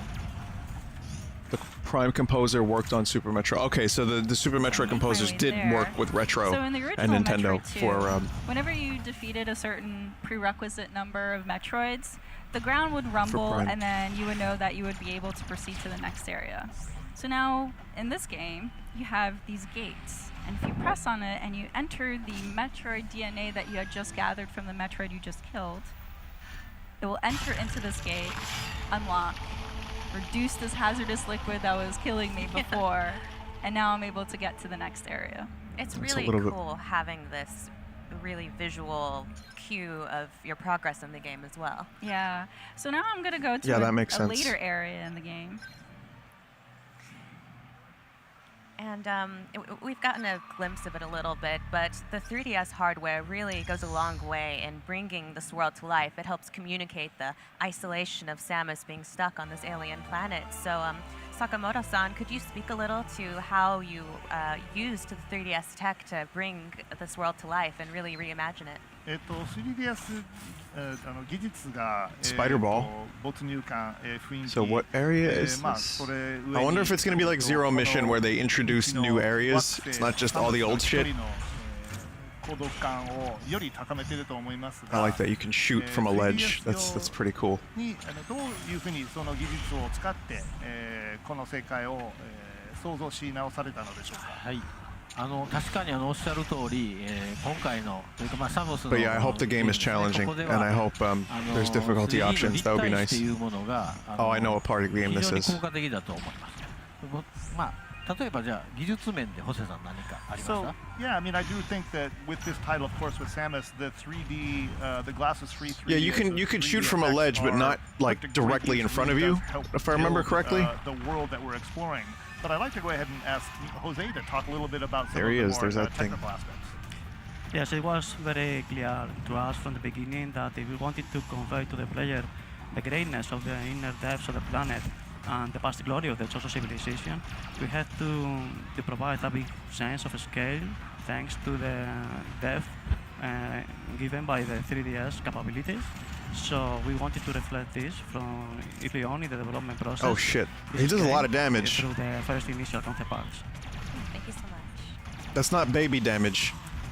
Oh, Samus is you've already gotten down to yourself half in trouble, health Teresa. after I that. always do. I ran into his room and he didn't like me being here. Oh, you woke him up from a nap. Don't do that. But I'm stuck here until he gives me leave. And now's not the time to play with it necessarily, but I wanted to point out that you also got your spider ball upgrade. That's right, and really handy. I also got bombs here. So these are actually very handy for taking him out. Oh my god. Oh my gosh. 2 more hits. She date. So while you play with your new friend, this is obviously an enemy from the original game, and that brings to mind the fact that all of the enemies have actually been redesigned for this version. So, Jose, perhaps you could tell us a little bit about what the process was for redesigning the enemies from the original game. Not Jose. Yes, we wanted to respect the visual design of the regular enemies as much as possible, but we had to adapt the attacks, movements, and behaviors so they could fit with our new gameplay, without making them lose much of their original feel in the process. And as for the Metroids, they were the stars of the show, along with Samus in the original game, and this we wanted also to be the same in our game. And they suffer a massive overhaul from the visuals of the original game and in their gameplay mechanics. And also we wanted to clearly show the transition in their life on from one Metroid to another. And this is something that is very clearly reflected in the movements, behaviors, and attacks. Thank you. Jose, you need to slow down, man. Thank you. So I could actually take the spider ball, and the spider ball is actually an ability here that's very, very unique to Metroid 2. But I'm actually going to do a very hard technique that I am not doing very good right now. I swear I practiced this. The bomb jump. Oh no. Bombs look a little bit less. Metroid fans have spent hours trying to get to the craziest places using bomb jump. Oh no. Just jump and then spider ball, to no? work your way around this map. That Does she also just do it brings one us to more the point time? That a lot of the maps have been redesigned for the new system. Oh. So, Jose, can you speak a little to the process of redesigning the maps as well? Yes, we wanted to respect as much as possible the original layout of the original game because it has such a distinct structure within the Metroid series. And well, we wanted to add a lot of new things because we wanted to be fair. New settings, also new. And new we themes. added lots of sections different from the original Lots game of sexy because ions. We wanted to accommodate all of our gameplay needs.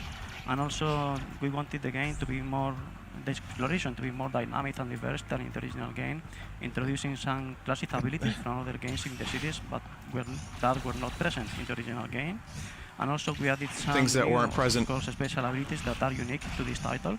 So the combination of both made us realize some very interesting situations regarding level design for players to actively figure out their way forward in new ways. Thank you. Actually, before I take this elevator, I want to show this. This is also a new feature to Metroid Samus Returns, and it's a teleport station. This actually helps a lot with the mobility of the game, where instead of backtracking all the way through previous areas, This was in the you can remake actually too, use the the teleport to fan-made quickly remake. jump into a new area. And this actually really helps when you're trying to For gather backtracking. some items that you weren't able to in the past, or explore new pathways that you weren't able to before. I'm not It's for gonna take players it right to now. feel I'm actually aroused. gonna go back and take this elevator to a new area. But you're right, it's such a huge addition to the game, being able to more quickly get to the areas you've already been to and find all those juicy secrets you weren't able to Yes. get at before. Well, because like gathering all these items, it actually rewards you in the end because it does get more difficult really as hard. you further get into the planet, and the baddies do get really hard. So you definitely want to get all those upgrades and the items, and it rewards you. But you can also choose not Cool. to if you want I'm a glad. challenge. I'm glad the game is So, difficult. I've Let it be visited difficult. previous lava rooms before, so I know that this red door looks a little bit dangerous, but I'm gonna go in anyway just to show. You're a rebel. Yeah, it hurts. Yeah, I don't want that. Okay, so You need the barrier I'm suit. gonna actually use the scan pulse because I see there's something up there, and I'm pretty sure there's a pathway. But just to make sure, While you have the Aeon energy, might as well. There you go. Excellent. So we're gonna go up here. I love how if you had just shot Metroid up above you, it would have looked like there wasn't Metroid. anything to break. So Yeah. it's actually good that you used your scan pulse right there. Yeah, I have gotten lost more than once. It's the Metroid game. Please. Here's another suit upgrade. Oh, I love this. Yeah, there it is, the barrier suit. does feel really Originally good. called It's really barrier epic. suit. Yes, how about that? How That's the type vibrant of the colors are. It's just commentary this and world knowledge is you get so from the likes of Metroid, me. so beautifully Yeah. Metroid. Nice, good shoulders. I'm gonna tell you what I think of it And after it's just, we again, see it. it's really cool when the 3D feature is on. For because whoever you get asked, to see just all know. the stuff that's happened in the background. But yeah, so I'm gonna go in here. You know, Samus has her classic suits. Yeah, her various suit. So I can't go here, so let's try going back to the way we came from. Whoops. Oh, that was close. That was close. That was very close. I like to play it dangerously. The suit looks good though.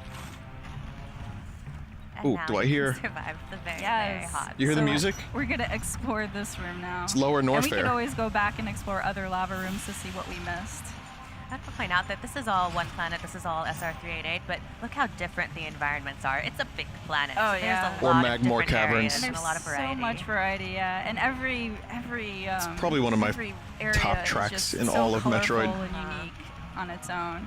So here I'm going to show a new Aeon ability called Lightning Armor.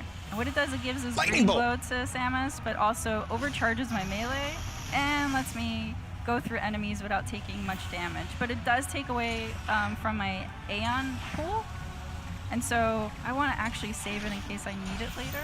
Yeah, every time you get hit, it actually makes your Aeon gauge go down. So you That's right. can't just run foolishly through a group of enemies unless you want to feel a lot of pain. Yeah, so here's another door that I'm unfortunately not able to get in through. So I'm going to do another pin here.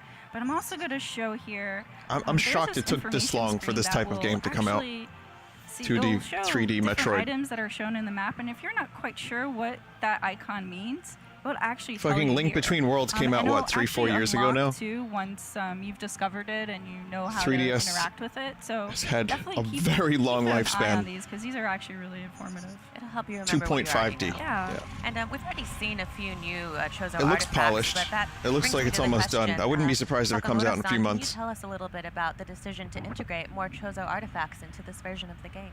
Holiday season. 他のメトロイドゲームに比べて、この作品は、より多く彫像の作り出したものがあると思うんですが Metroid be blazing, E3 be saving, Nintendo be praising, what's Jose saying? It's the hottest new copy past. Apparently it's confirmed for September 15th. So, you know, this game is set on SR388, and it's a planet that was home to the Chozo civilization at one point, and so it saw the Chozo flourish, and it also saw them crumble. So this whole area Oh, has sorry, this chat. I historical fucked it background up. of being a place I'm just so sort of sorry. filled with lots of riddles. Please do not spam, please. So that's why you see all of these, again, Chozo ruins that you mentioned throughout the No, game. stop, stop! I didn't know it was going to be like And I this. think if you get a chance to play Samus Returns, you might find some of the answers to the riddles that the Chozo civilization left behind. What a Oh, they're adding new tease. lore.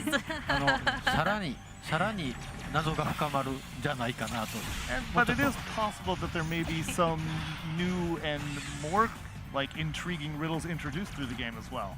Oh, fine. I New guess everyone's riddles, just gonna have to wait and see. new questions, new lore. It's like Prometheus, so many questions.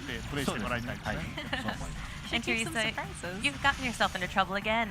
I did. So this is the second evolution of the Metroid species. This is the Gamma. I was able to do a counter melee on him finally as he came up close to me. But I'm also going to use Ice Beam because it seems to be really weak to his nucleus. So I'm just going to keep on attacking him. But yeah, he's got a dynamic set of moves. He's swooping down on me. He's throwing electricity on me. But that's a good point. If you're Hang on ever a second, fighting an let enemy me or a boss and your weapon of choice unshite doesn't the chat, seem to be making a if big I can. dent, try one of your other weapons or abilities because That's right. they might be a little more successful. And since I'm a little bit low on health, I'm going to feel safer if I put on my lightning armor. So I'm just going to go here. You've made him mad. Yeah, he is not happy with me.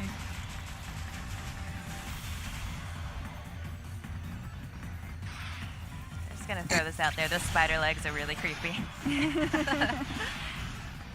Yeah, I'm not a fan of spiders, so yeah, this guy creeps me out. Oh, he's turned red though, so you're doing well. Yes, Almost there. I should be almost there. And that's another kind of visual indicator to show you that you're getting closer. Wait, when to did the ice beam happen? making mincemeat of this guy? Yeah, and there's all those audio cues too for when's the right time to. Oh boy. when's the right time to melee him. So it only happens when he goes down on the ground. But yes, I was able to successfully kill him. Good work. All right.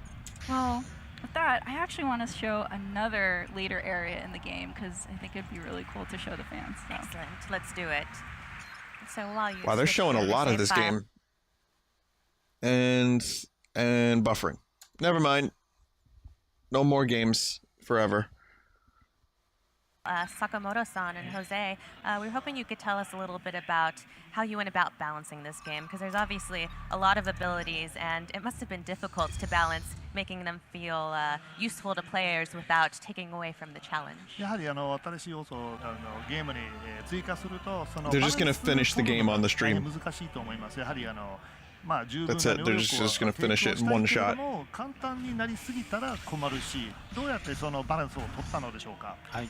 そうですね、やっぱり強力な武器っていうのは使うと爽快ですし、お客さんも使いたいでしょうし、我々もどんどん使っていただけというのはあります。 Well, of course, it feels great. It's exhilarating to use these really powerful and dynamic abilities, and players want to use them, and we want them to use them, of course. ただそれをやたら使ってしまうとゲームがすごく簡単になりすぎたりとか、あと新鮮味が失われたり、緊張感が失われていったりして、どんどん刺激がなくなっていって価値が下がってしまうというTwitch really needs a feature to stop the fucking chat for a second and freeze it so I can overuse them. If we make them too powerful, it reduces some of the tension that you feel in the game, and it sort of has the counter effect of actually reducing the excitement and sort of again that thrill that we want players to feel. So again, it's a really delicate balance. Samus Returns で言うと、ビームバー Is there スト such a っていう thing as できる機能があって、これが using chatty? 一番 Okay. その例に今 Is there such a thing as seeing too much at これのバラン E3? スと非常に難しくて、 I don't think I want to see this much of the やは game. り消費量であるとか、その効果であるとか、その供給量、このバランスをうまく整えるのに非常にチューニングを繰り返しまして、マーキュリースティームさんにもいろいろとご迷惑かけたんじゃないかなと思います。 Well, yeah, and I think a good example of some of the difficulty in that fine-tuning is what we just saw on screen. It's just this beam burst. And what's difficult again about finding that balance is you have to measure the effect of the weapon, and you also have to take into consideration the amount of energy it uses and the supply of energy that's available to you, and trying to come up with again a balance that works throughout the game and keeps all of those factors in mind. It can be quite challenging. I think we put quite a load on Mercury's team and having them do that, but I think they did a remarkably good job. Yes, I completely agree. Wave beam looks good. It was difficult to balance the new abilities. Yeah, this looks like a very, very different game than Metroid 2. So I'm not really upset. I'm pretty happy that they are. Combined with the classic abilities too. So at the end, it was pretty tough. But we, however, are very confident that we. I'm kind of happy they're going back to the classic style. But I like some of the new stuff. Also, hey Joel. Yeah, I'm excited about this. I'm going to talk about it in just a second. So my Metroid detector went off again, and this is the Gamma Husk. So I'm gonna do a straw poll very, very shortly. Just hold tight, guys. After the Metroid presentation. Or maybe not. Yeah, maybe not. So this is the next evolution. This is the Zeta, and he's pretty gnarly. I'm not a big fan of him. And as Sakamoto-san was saying that about the beam burst, I actually wanted to showcase this other alien ability because it is so it's so cool and it feels really powerful. Oh, and I missed my moment to the melee counter. I'm glad they do a fuckload of damage. But I'm going to use a combination of abilities here, from missile to grapple to beam burst. You really have to be on your game with this guy because he switches up his patterns a lot. Oh, he does. He's hard to predict. And he's hard to predict, and he totally aims for me too. Like he's got me down. Nice. That's just a beautiful melee counter too. I love how it slows down time and it has that really cinematic presentation. Yes, it feels so epic and actiony, and I absolutely epic. love it. This is my least favorite move. This one gets me every time. Oh God. And now you died on purpose so that we could see Zero Suit Samus. She looks so elegant there. Beautiful, yes. So thank you. You're welcome. It does look good. I aim to please. Yes. I don't I'm gonna try mind this again. Yes, you can do this. the little We all- cutscenes as long as they're kept to a minimum. I'm gonna skip the And as long as cutscenes. it's like a gameplay related I'm gonna- whoa, thing. get Like right press into the that. button, All right. do the move. Nice melee counter Yeah. right off the top. Oh, he was nice guess enough that's- yeah, to that's give the it melee to me, counter, so. I'll take it. Yes.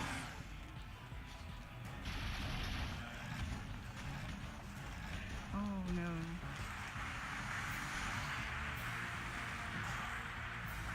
Get to the other side, so I got a good shot of his It's nucleus. epic and elegant. Ah. You know, he's not invited to your birthday party anymore. No. He ruined But yeah, it. this is super like Xenomorph. I know Metroid as a series was inspired by Alien. I know some of the designs were inspired by Xenomorphs, but this thing is very As, we're Xenomorph. showcasing here, the new abilities, great.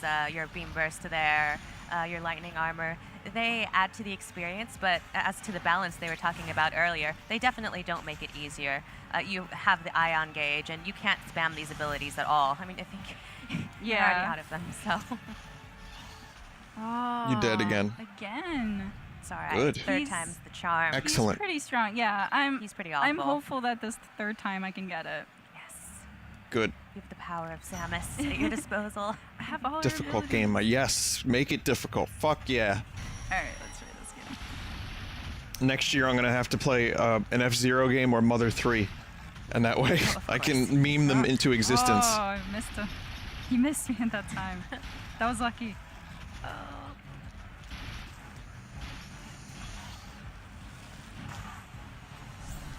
Make it tasty, Seymour. He's gonna feel that tomorrow. Hope so. So mean.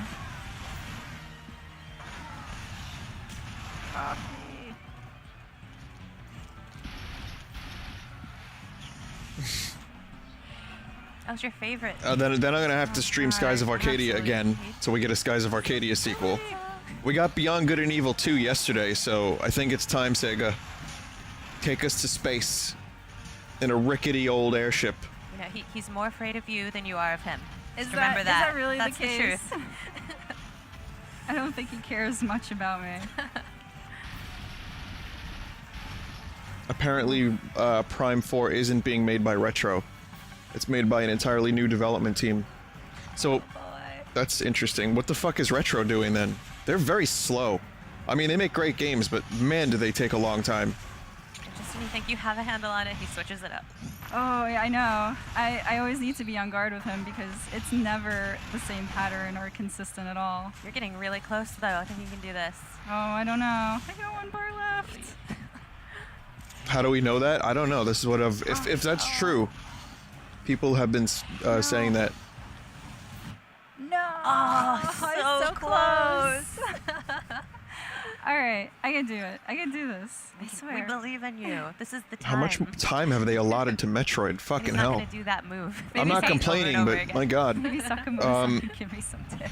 Yeah, I don't know. Where are you guys getting that information about Retro not making Prime 4? That's all I get. No pressure having the creator of Metroid watching you. No.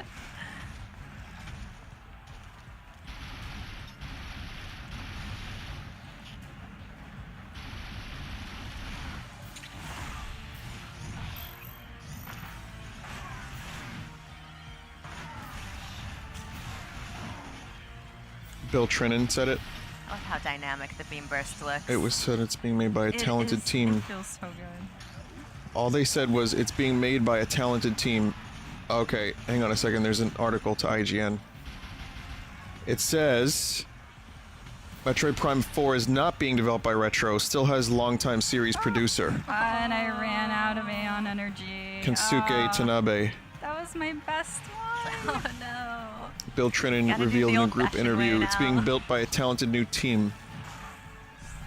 Tanabe produced the previous Prime Missiles games. it is. He's good. Oh. Oh, that was close.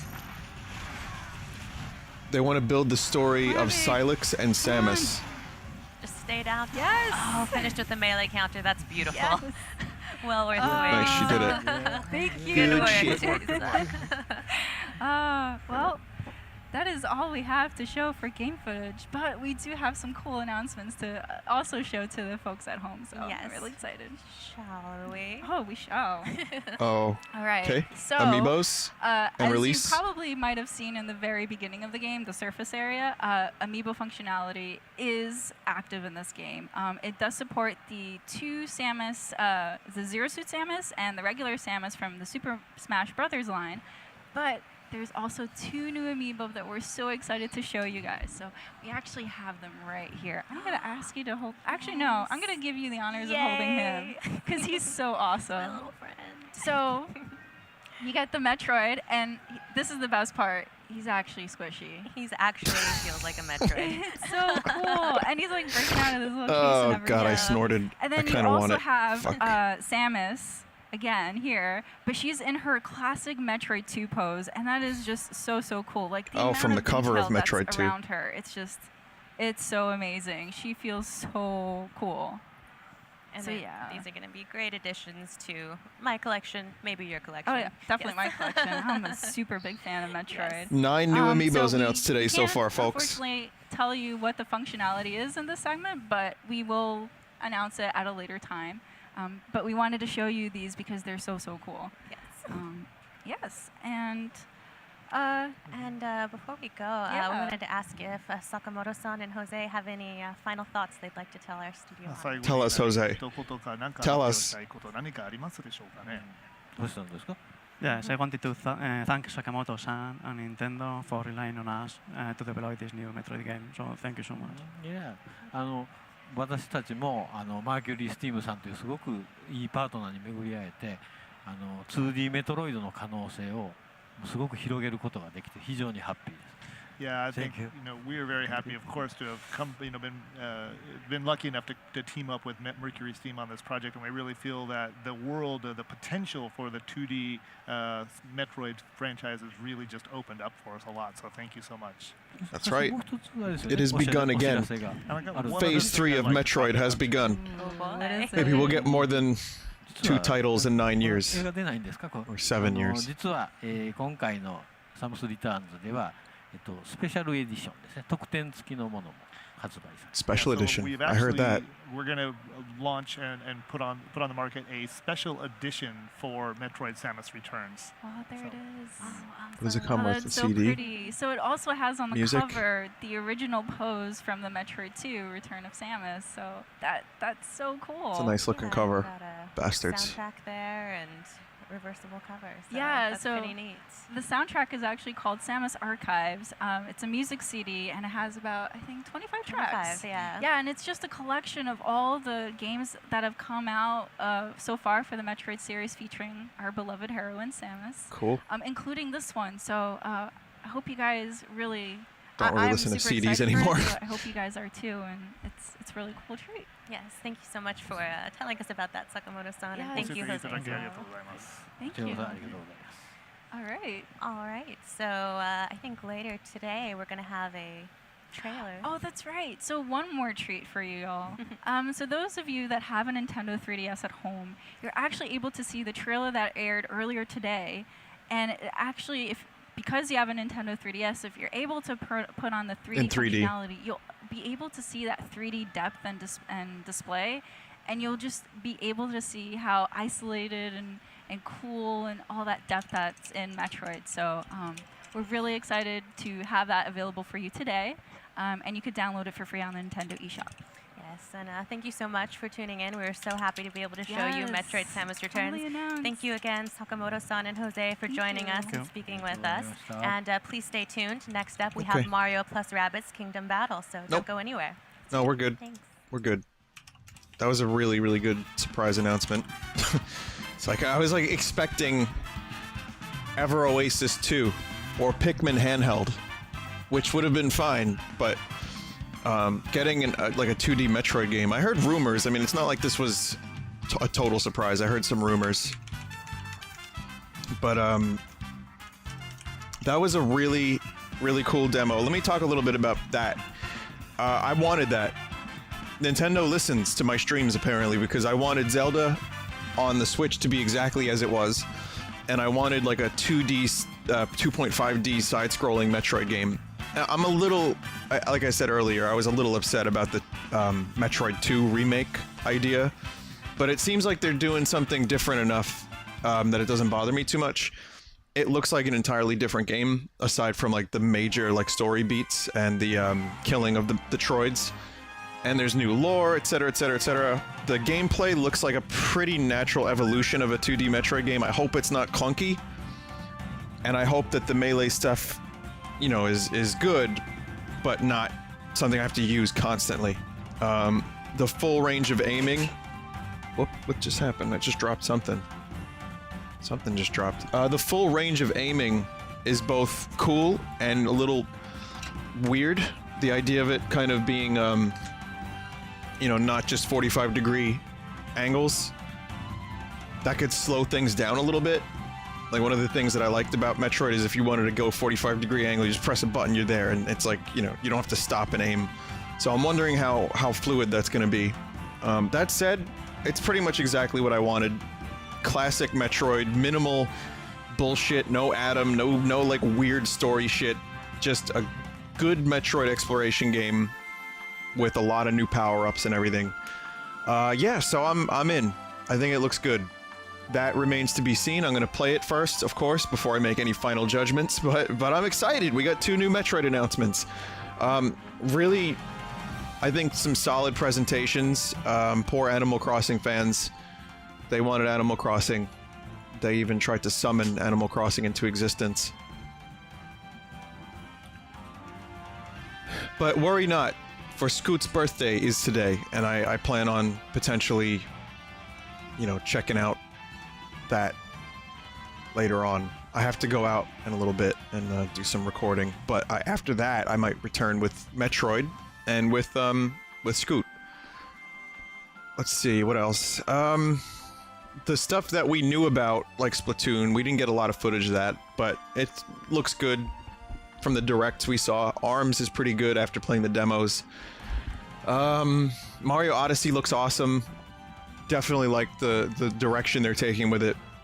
We got new Yoshi, new Kirby, which again, those aren't like the most... For me, I'm never gonna lose my shit over a Yoshi or Kirby game. Yoshi game looks baby game, but it looks like it'll be good. Last Yoshi was good, so that could be good too. Kirby's always pretty solid. I know I'll have a good time with it. And it looks like someone in chat said like it looks like you can combine powers again. And if that's the case, great. Chat, can you combine powers? I don't know.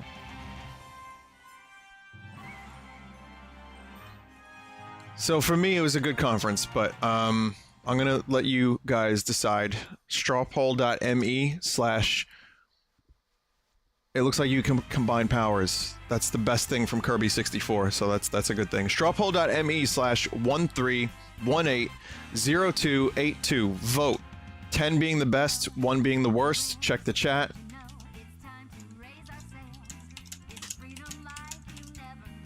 It's in the chat. I'm spamming the chat with the poll.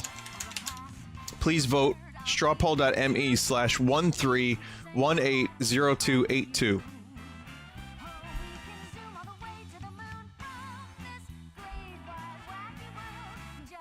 Holy shit.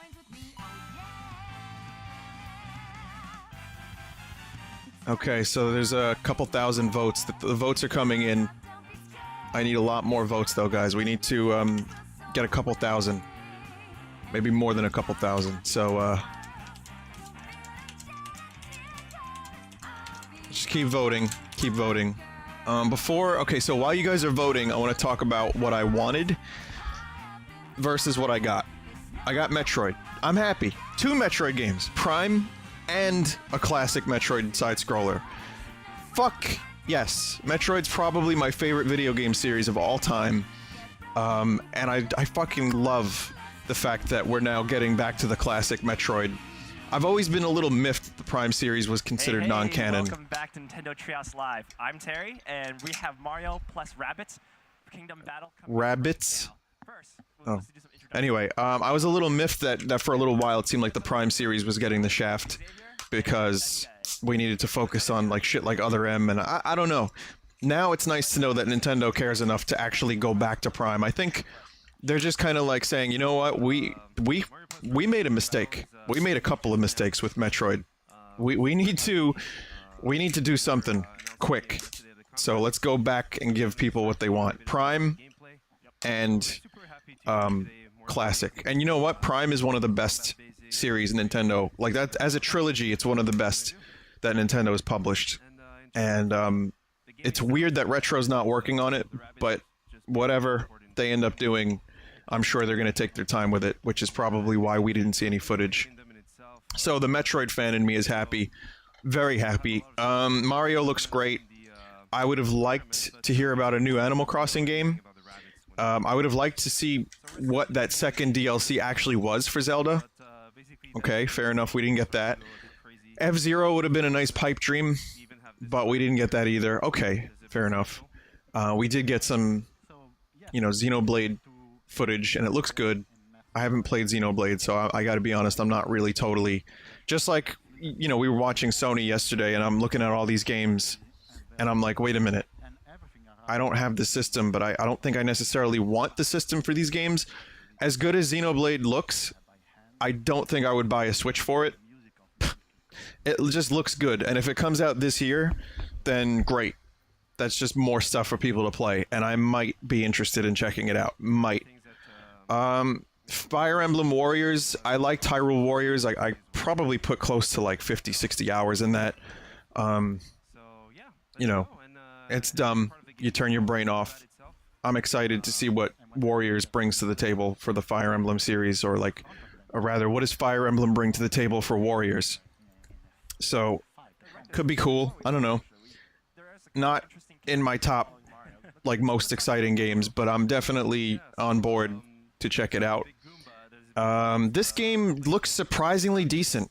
You know, I gotta say, I'm not really totally opposed to this, and it seems like the rabid presence is less than I thought it would be. Otherwise, you just end up killing rabbits in XCOM 2 style. The only way I would get this game is if it comes out, people are like, wow, this is a great game, then you should play this because it's really, really good. They just talked about that Goomba's asshole. So if they say that, like, okay, this game actually ends up being really good, it's a fun game, it's got good strategy stuff going on, tactical strategy, well, tactical more than strategy, I guess, but the point is, I thought that the gameplay demonstration, a lot of people felt the same way. I had a lot of people tweet me saying, I can't believe I actually want the Rabbids game. I'm so conflicted still about this game, because it does have a nice visual style. It's definitely Mario in a new direction, but I also do not like Rabbids. If I can change out the party members to have like Yoshi and Luigi and Mario, and I can just kill Rabbids, I might be slightly more tempted.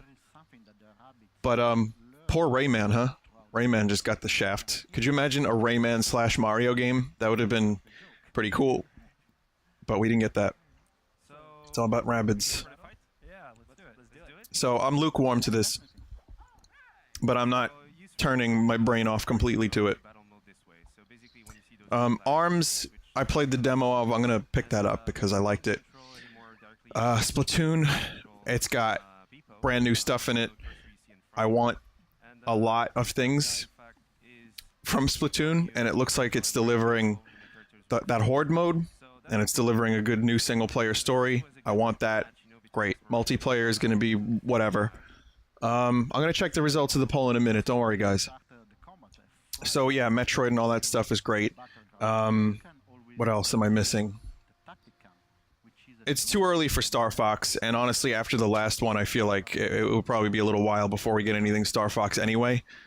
Yeah, really short conference, really short presentation, that 25-minute direct. But it was to the point. It showed off some stuff. Rocket League is coming to Switch. That's going to make a lot of people happy. I'm indifferent. Probably check it out if it's, you know, not full price. I kind of want to see what other indies are coming to the Switch, because I know we have some good stuff on the horizon, like Wargroove and Stardew and Hollow Knight. So there's going to be some good stuff. I wonder if they're, throughout this conference, this treathouse, they're going to announce any more indie games, because I would like to I'd like to see what they're doing there. And chat, am I missing anything? Am I missing anything?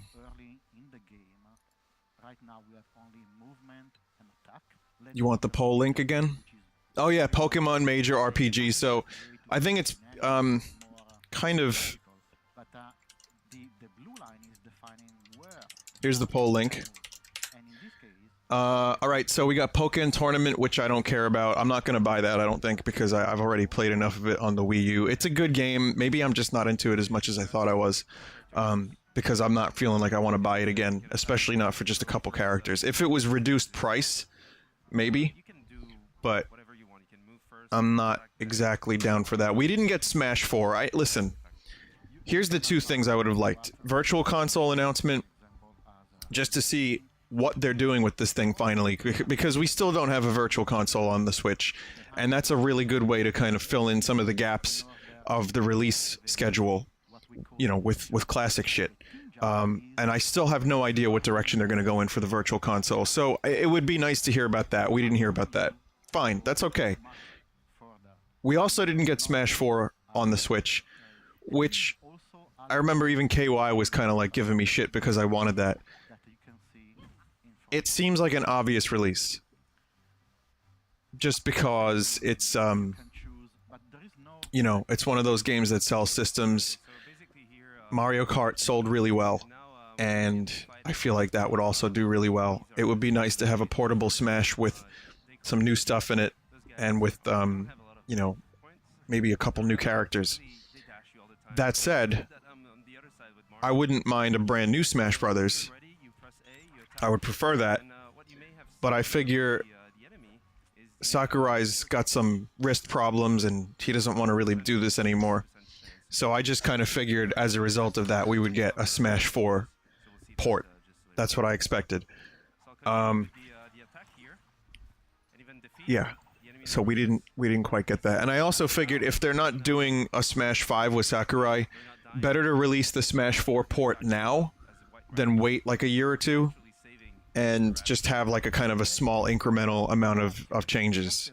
So I just expected Smash 4. I'm not gutted that it's not coming out on the Switch. I'm fine with it, you know, because I have the game. I can play the game. It's good. But I also it would have been a pretty obvious announcement. Not a big deal. Not a huge loss. You'll notice too, we didn't get what I thought we were going to get more of were DX editions and remakes and more ports from the Wii U. We didn't really see a lot of that during this. I feel like one more major announcement would have been amazing, but we didn't quite get that. And that's just me wanting more, because obviously you want more. Knowing that Pokemon is happening, I wonder if it's going to be Pokemon Stars, like a, you know, Pokemon Moon and Sun, like side game, or if it's going to be an entirely new thing. And I wonder if they're now switching development of Pokemon to the Switch. Switching to the Switch. Because the 3DS line and the handheld line has pretty much, I feel, run its course with, they're doing like a Pokemon Ultra Moon and Ultra Sun, right?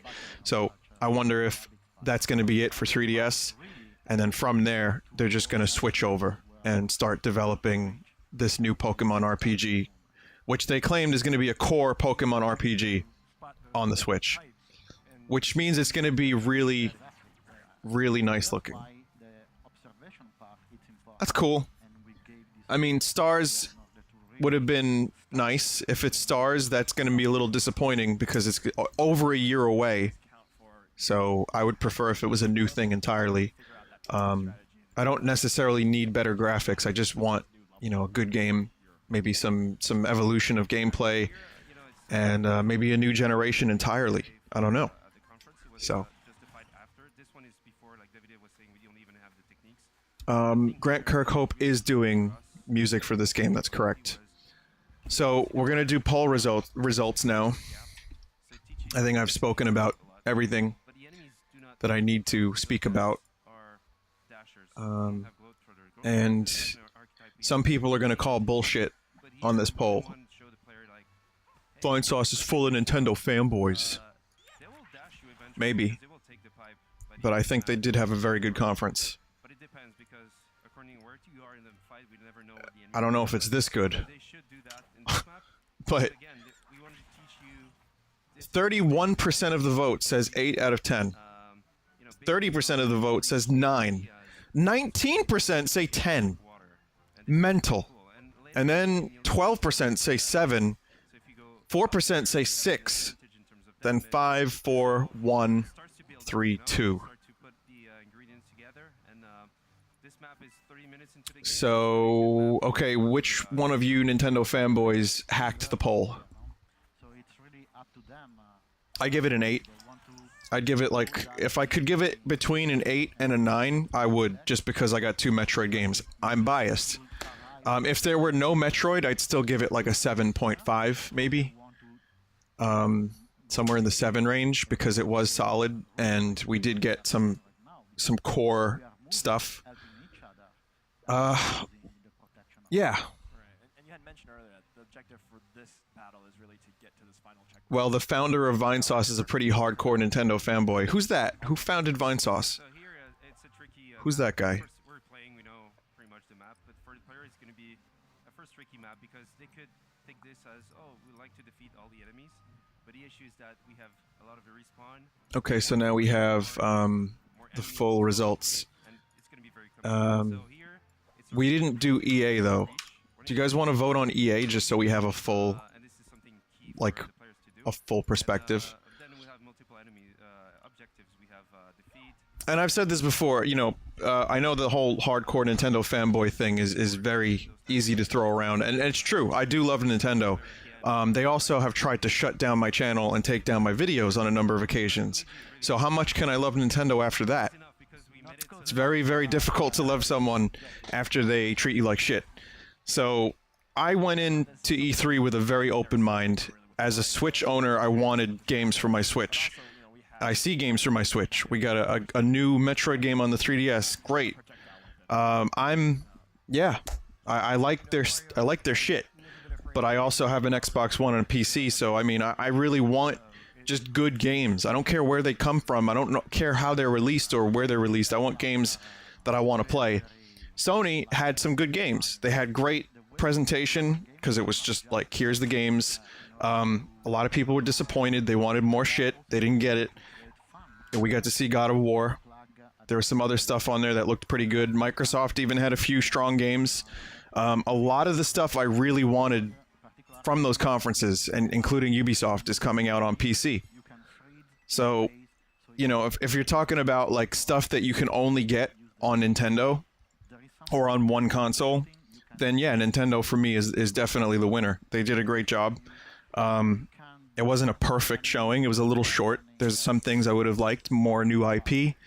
I would have liked maybe a couple games that looked a little bit more like, you know, I don't want to say mature, like I need Edge games, but it would have been nice to see some stuff, like some real surprises that weren't just first-party, like, franchises. So, that said, I think it was a fairly boring E3. Sorry, I'm covering Rabbids. You guys want to see more Rabbids? I didn't realize I was just talking. I had a lot of coffee. So why don't we, you guys want to do an EA poll? I don't even fucking remember EA's conference. Let's take a look. Okay. What did you think of EA's conference? They showed a few things like Star Wars and sports. I don't fucking know. I don't really remember a lot of it. What else did EA have? Can I get a refresher, chat?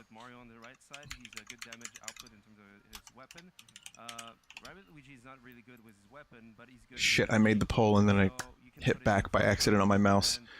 What did you think of EA's conference? This is the conference that started the convention, the E3 convention, and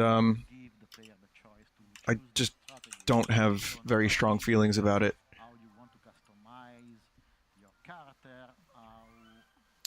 Large pools of boiling poop. Need for Speed. Battlefront 2, Sports. Prison escape game, that looked alright. Influencers, they showed Anthem. Yes, Anthem looked okay to me, and Prison game looked kind of interesting. So they did a few things that I was kind of like, oh, okay, you got my attention here. And Star Wars looks good just because it's finally, there's stuff in it.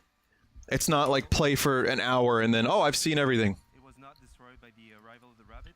So I hope that one's good. Anyway, for your EA conference needs, go to strawpoll.me/13180465. Okay. There's no reason for a Devolver poll. It was just a meme. It was a meme conference. Guys. They showed a couple games, they had heads explode. It's fine. And you also have many puzzles around that you have to solve. And as you finish a world, you get new contextual actions and exploration as well, so you can progress and Oh my see god. other places that you I couldn't think go before. this poll is a bit skewed. This is key as well for the player to, go back to the hub and see what they could do. There's like 110 votes for one. You know what's crazy? Will evolve throughout the game. And, You know what's crazy?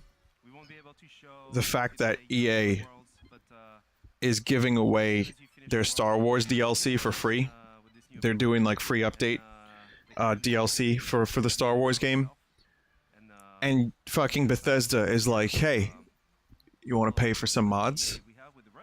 Check out these games. They're old.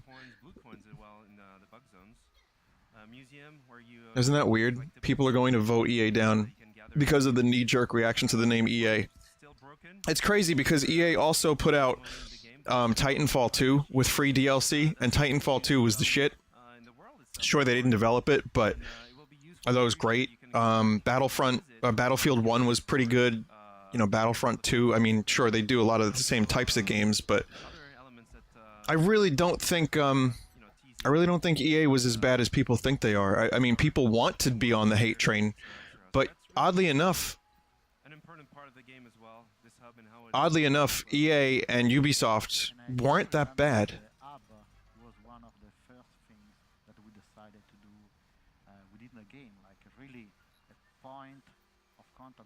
It was Bethesda that really screwed the pooch.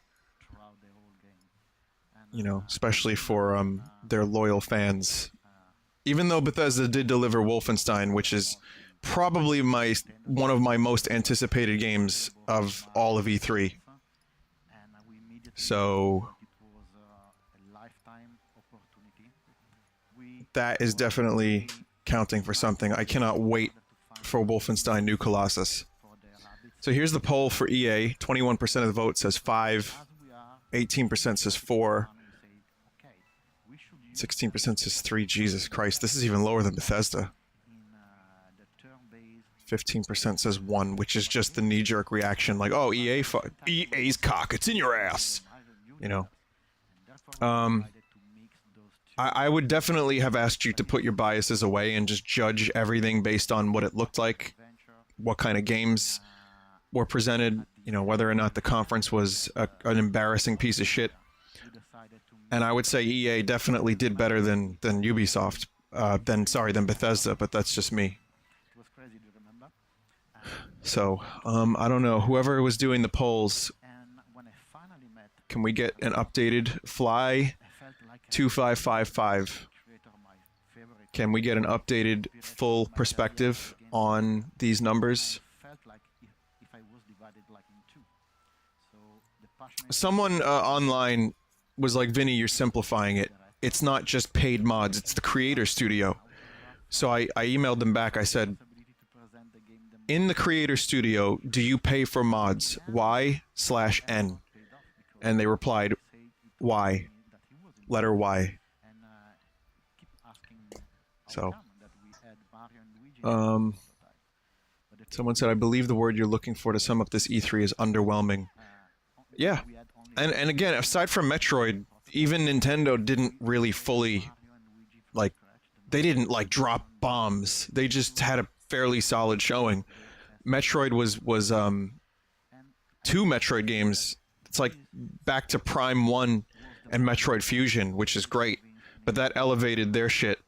And otherwise, it was just a fairly standard thing. Also, this game, I hate to say it, this game looks pretty alright.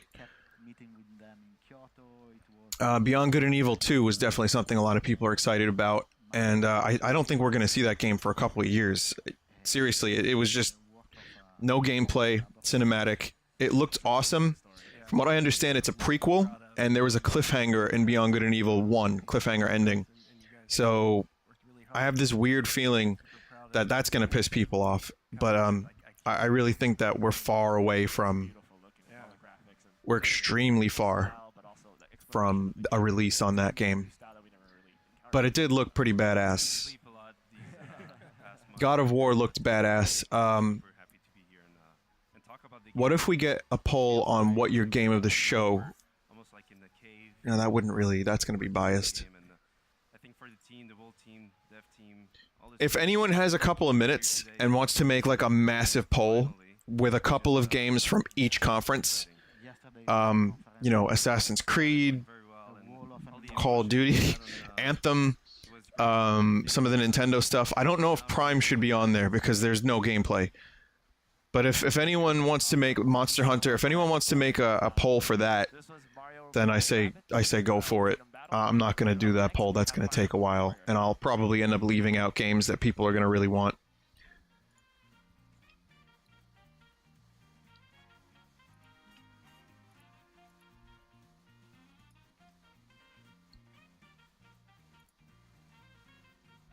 Lazy streamer.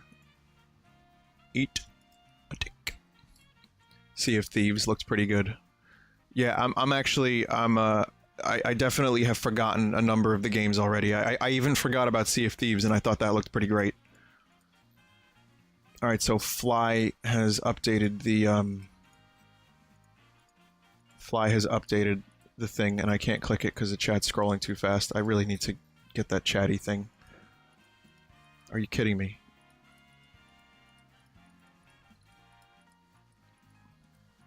Okay, got it.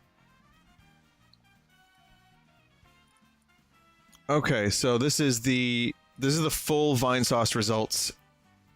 I do not agree with this. I think, as a Nintendo fan, I think Nintendo might have been voted a little too high, just by a bit, and I feel like EA was voted too low. There's no way EA did worse than Bethesda. They showed their splorts. There was lots of splorts. I have very little interest in splort games. But anyway, I guess I kind of get it. The Vinesauce audience, I know what kind of games my audience likes to see streamed, so I would imagine that also applies to what games they like to play. And I doubt sports games are up there. So... But yeah, for a lot of people, Nintendo won. From my perspective, I want more Nintendo games than any of the other ones. So they did a good job.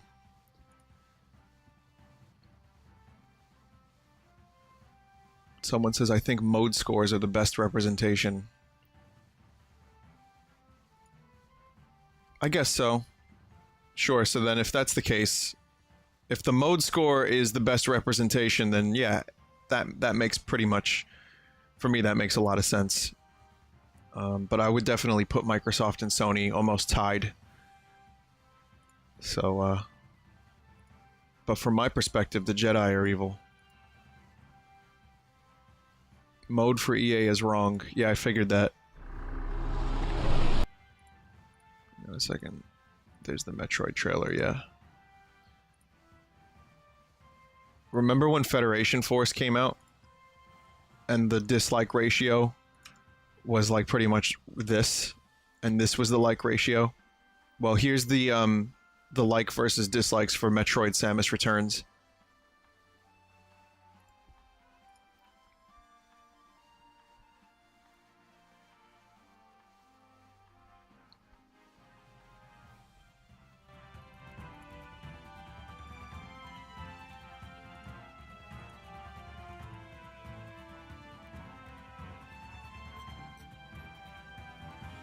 I guess we'll see what goes on here with Nintendo. That Monster Hunter World game looked really good. I definitely want that. Shadow of the Colossus remake looks really good. That would get me... That and Final Fantasy VII remake would definitely get me more interested in a PS4.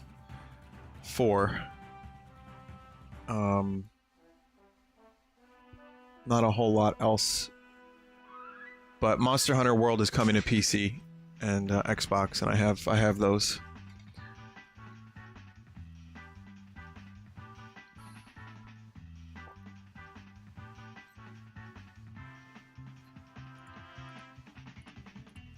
No Death Stranding. Final Fantasy VII is a timed exclusive. I believe Monster Hunter is as well. Monster Hunter looked more, from what I understand, it's going to be more westernized. They're going to like change a lot of the elements, and Nintendo is going to continue having the more classic Monster Hunter. But I would be lying if I said that Monster Hunter Double Cross excited me as much as Monster Hunter World. So.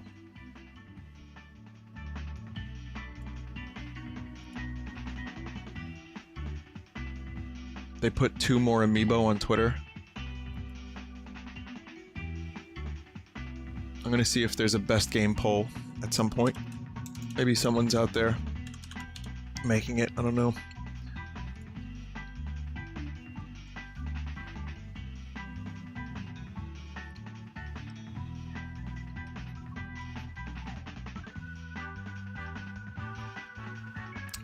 I don't see 2 new amiibo. We got the Champions from Zelda, we got Metroid amiibo, we've got the Mario amiibo.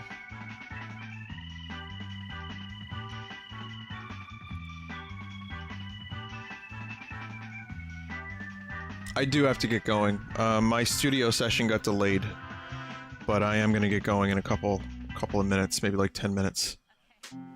So.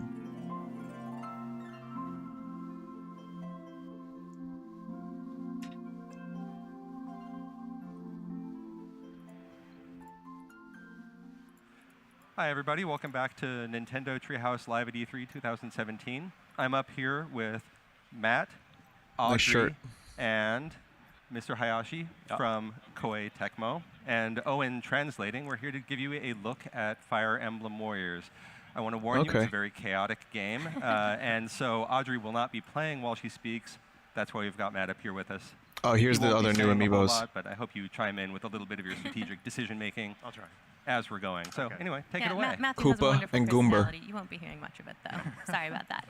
So we're going to jump right in here, and as Rich said, we're taking a look at Fire Emblem Warriors. Now, this is an action-adventure that has warrior-style gameplay, but featuring Fire Emblem heroes. And it's a brand new story in a brand new kingdom. And we're actually going to be first playing the stage that we're playing on the show floor, but we have a few new additions we're showing exclusively here on Nintendo Treehouse Live. And one of those is this spunky blonde here, Liana. Liana She's Stark. a new hero, right? She's a brand new character added just to this game, and she's the twin sister of Rowan, who you can play as on the show floor. Hi, Xander. Hello. We'll get to Xander in a bit. 11 new amiibo. Yes, but while we have Hayashi-san here, perhaps you could tell us a little bit about how the idea came about to create a warrior-style game based around Fire Emblem. 我々ゼルダ無双も開発してたんですけども、ゼルダ無双のハイラルウォリアーズレジェンド PUBG has a zombie mode now? Really? 3DS で下画面でプレイアブルキャラクター I'm gonna look for the poll. I think someone made one, and then we'll continue looking at this. やっぱりファイアーエンブレムの伝統的な3すくみの遊びとこのキャラクターを切り替える無双っていうのは Visually doesn't look too much better than Hyrule Warriors. になるんじゃないかなというこ Just a とで little bit. There's some definite upgrades. Hard to tell with the bit rate. 開発中にぜひ次このファイアーエンブレム無双を作りましょうっていうお話をさせていただいて今回こうやって実現したとなります。So as you may know, Yeah, a little bit. we worked on the Definitely game a little Hyrule upgrade. Warriors, and Switch Hyrule isn't that much more Warriors powerful than a Wii U, had but game system where maybe on like the what touchscreen double or you triple or switch something like that. Characters, and we thought that this would be a really good combination with some of the strategic elements from Fire Emblem. For example, like the weapons triangle. So we heard about this project during the time that we were developing Hyrule Warriors Legends, and we thought it would be a great idea to work on a Fire Emblem themed Warriors games. Hey, thank you. And Oh, the Spider-Man game looked really good. Hey there. Fans may recognize That was it from another the very one. first Fire Emblem game, or from Fire Emblem Shadow Dragon on the Nintendo DS. There's a poll here that does not have Sea of Thieves on it. He's a busy man. He is. But we're not going to give away anything about story here, but you will see a bunch of different Fire Emblem heroes. So I have one of those polls, but whoever made it, have to battle no some Sea of of Thieves, them. dude. It'll all make sense when you're playing. It'll make sense when you play. Don't fret. But as you just saw, there was a stun gauge over one of those enemies, and Matthew, I was actually able to whittle it all the way down, which allowed him to unleash a really epic. Oh, here we go. critical Here's a hit on better them, one. which did Okay, a great got it. amount of damage. Yeah, here's everything. All All of right, the guys. nods to the Fire Emblem franchise that we're seeing in here, including the critical hit that you just saw with like the face. Oh, cool. They have like across the screen. the stats look like Fire Emblem. It looks good. Sprites on a grid-based map. That's a little bit familiar. to Okay, so strawpoll.me/13180629. And keep in mind Metroid Prime 4 is on there, but I mean, we didn't fucking see anything. KY has a good point. Sea of Thieves or Skull and Bones. I would say Sea of Thieves for me looked a little bit better. I like the idea of it a little bit more. Skull and Bones looked pretty badass. I like the pirate ship combat. Very interested in that. But for some reason, Sea of Thieves just kind of won me over a little bit more. Maybe the, getting out and exploring caverns and shooting boners with a gun did that for me. But yeah, be careful when you vote because you might have, you might vote for a game that no footage was shown of. And of course, everyone's voting for Metroid Prime 4. Check the chat, everyone. strawpoll.me/13180583. Matthew is kind of mowing down. Apparently, Ori is not on this poll. See, like I said, there's never going to be a poll that makes everyone happy. Ori's not on here. Wargroove is not on here. No Last Night. No Middle Earth. No Anthem. So I guess we're boned when it comes to best game poll. No Life is Strange.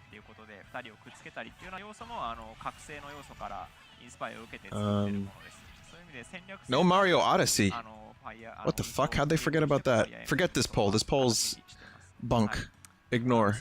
Please ignore. No Mario Odyssey. No Cuphead. Be familiar from other Warriors games like No Skyrim. Over-the-top action and kind of the thrill of taking on hordes of enemies. Straw poll can only hold 30 slots. Oh. That with the RPG simulation elements from Fire Emblem. All right. Well, then forget this. This is going to be a tough poll to do. I don't think it's really going to work out. Also, being able to pair up with characters is something that was inspired by Awakening.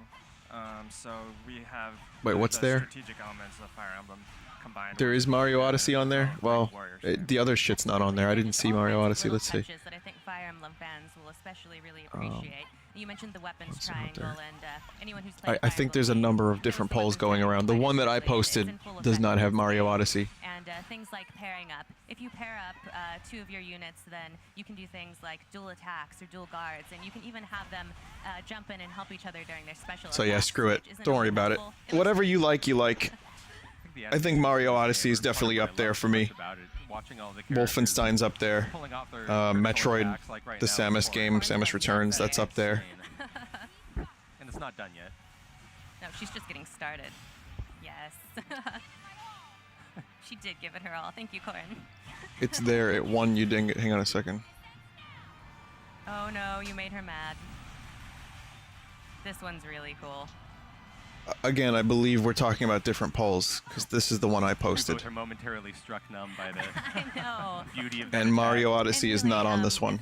The So characters is one of the biggest parts that fans love about the Fire Emblem series, and not only do we get to see a great variety of them and a brand new kingdom and a brand new story, but we get to play in a different type of gameplay than we usually do for Fire Emblem Heroes, so that's really neat. And also just seeing them rendered in beautiful HD in these brand new scenarios. What was the other one? Is just really something else.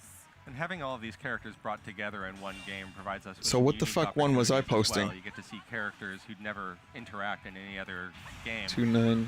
Like fighting side by side or against one another. That's weird. Yeah, when you might not normally have seen Crom go falchion to falchion. Oh, the one that I told you guys and was posted. I guess I was clicking a different one. That's really fucking weird. I don't know how that happened. Perhaps you could tell Don't us a mind little me. bit about how you achieved the task of. So here's the one I posted. The other one was, I don't know where that one came from. Capture the feel of the But Fire Emblem series, which is more strategy. there's still some games missing from this list, but here it is. Bunch of votes for Dragon Ball, bunch of votes for Monster Hunter World. Shout out to Colossus. プレイヤーの皆さんの好みに合わせて遊べるようにっていうことも意識して作ってます。So when we Confirmed. were working on this Way game, too we many really polls. Thought that balance between those two kind of game styles was really important. So in simulation RPG games, I'm not you doing any more have polls. I'm done with polls. Let's just talk a little bit about E3. And first of all, this game does look cool. Those games really want to take their time with that. I think the Zelda action games really want format for this game definitely gets me more excited just because I'm a bigger Zelda fan than Fire Emblem fan. But Fire Emblem does fit into the Warriors franchise pretty nicely. Be automated so that certain characters will defend and. Can we have a poll for which poll was the best one? And thank you also for including Xander, who's. It would be Final Fantasy VR Fishing would win that. Well, don't thank him yet. Well, he showed up to be friends, right? That's my understanding. No? ちょっと一個だけ例をお伝えすると、このレベルアップ演出、これもやっぱりファイアーエンブレムシリーズから取り入れた。I hope there's a way to fast forward through the leveling. この演出見てもらえればいいし、アクションゲームとして Because that, I know it's classic Fire Emblem, but I really hope I don't have to watch people level every 5 minutes. ファンの皆さんに楽しんでいただきつつ、アクションゲームとしても楽しみたい方、よりシミュレーション的に遊びたい方っていう方に遊んでいただけるように、バリエーションオプションなんかも用意してます。Okay, just to comment on something that we just saw on the screen there was the level up sort of sequence, and that's definitely something. That's something what? That we've included for Fire Emblem fans to enjoy, where they'll see that right in the middle of the gameplay. But players who are more used to action games, where they might think that might stop the tempo of the game, they can turn that off in the options. Nice. So we definitely wanted to include elements that would make Fire Emblem players happy, but also not kind of disrupt the play for action players who really like action games. Yes, thank you. And they did a fantastic job of it because there are all these little things. I mean, not just the Yeah, I mean, if you've not played a Warriors game or Hyrule Warriors, I would definitely recommend checking that out to get an idea for what this game is. It's just a fucking massive hack and slash where enemies fade in and you fight them while they pop in, and you just keep using overpowered crazy attacks to kill over and over again while you capture bases and shit. But now we're up against some swordsmen. Hoping to get some like weapons triangle action. So I don't know, maybe we'll see. Oh, there's a weapons triangle too. Yeah, you really do need to pay attention to what weapon you have equipped and what weapon your enemies have equipped. And in the full game, of course, you'll be able to choose which weapons and items you equip your characters with. So. Oh, Ryoma. There's Ryoma. We'll see. We'll see. I might pick this up. I'm not sure yet. I don't know. They showed up to get a paycheck, and That's true. they have no stake here. These poor guys. 今みたいにこうキャラクターをダブルでアクションするとハートマークは出ますけど、あれもキャラクター同士の親密。 Someone in chat said boring, no challenge, no variation. Believe it or not, Hyrule Warriors was an extremely challenging game. It got almost too hard, and there were bosses. You had to learn their moves. You had to figure out how to crowd control while you went for an enemy. You had to stop convoys. There's plenty of variation in Hyrule Warriors. It's just not for everybody. It can get really boring. We're not going to give away about it, but as Hayashi-san just said, there is. If you're into grinding, this is the game for you. Again, another thing that's very familiar to But it definitely has some good stuff in it, and I'm definitely interested. But I'm not fully. I'm not hard. I'm not UB hard for this game. Coming up here. Oh, look at this. Oh no. It's your buddy. Okay, we all know who to cheer for here. Mario And it's not Warriors. Matthew. I'm sorry, Matthew. Mario All-Star Warriors. Hitting an innocent horse. How could you? Like a little bit of support from my treehouse member, though. It's okay. A little on, we'll get some revenge. Trust me. Okay, so just kind of an overall, and then I'm going to get going. This was fun. E3 was fun. I don't know if we're going to get a whole lot of other announcements. I think the Metroid 3DS game was probably the big announcement, and I don't think we're going to see too much more, like unrevealed, unreleased stuff. We might see some Splatoon, some ARMS. We're probably going to see Nintendo play a bunch of the things that they announced. You know, maybe some Rocket League, who knows. But fairly solid lineup. I think the Switch is definitely coming along nicely. And if Xenoblade and this come out this year, that's a few extra titles to pick up. I think the indie game scene on the Switch has been really good to keep the life going while we wait for major releases.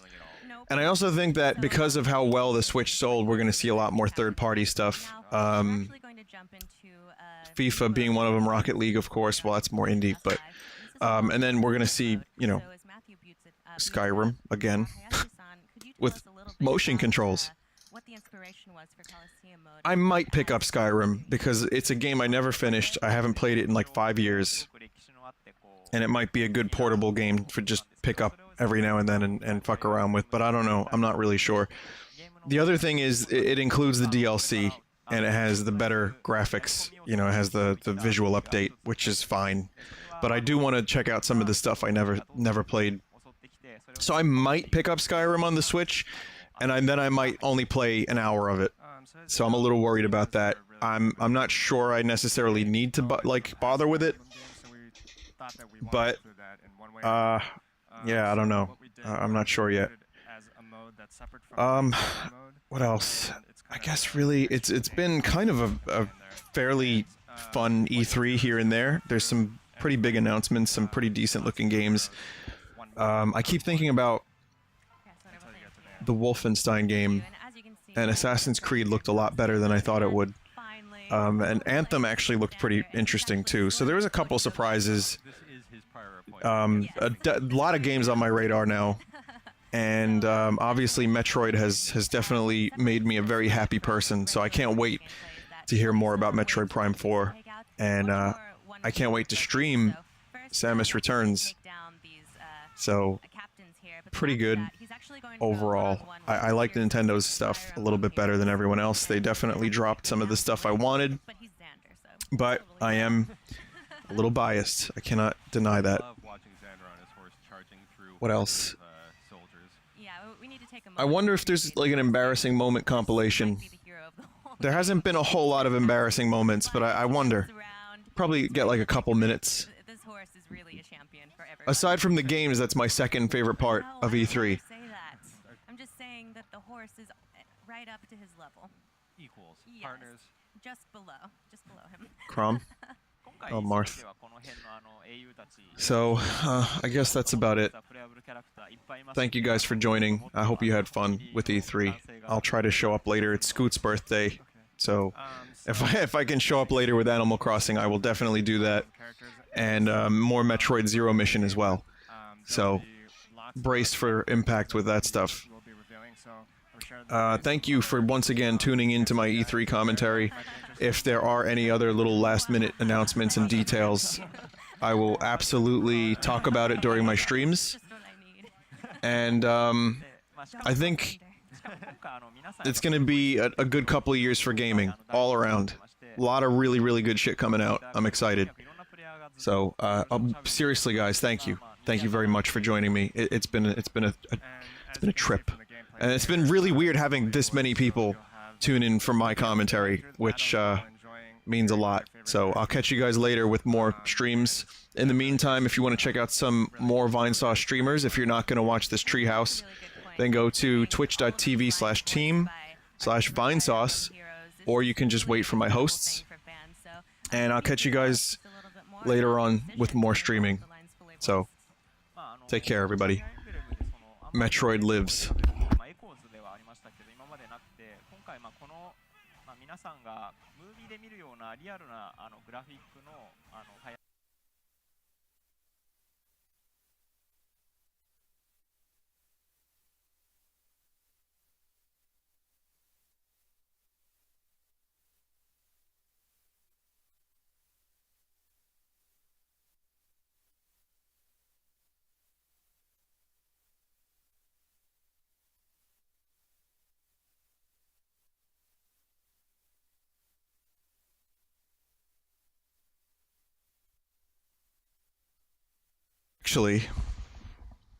Actually, I'm not leaving yet.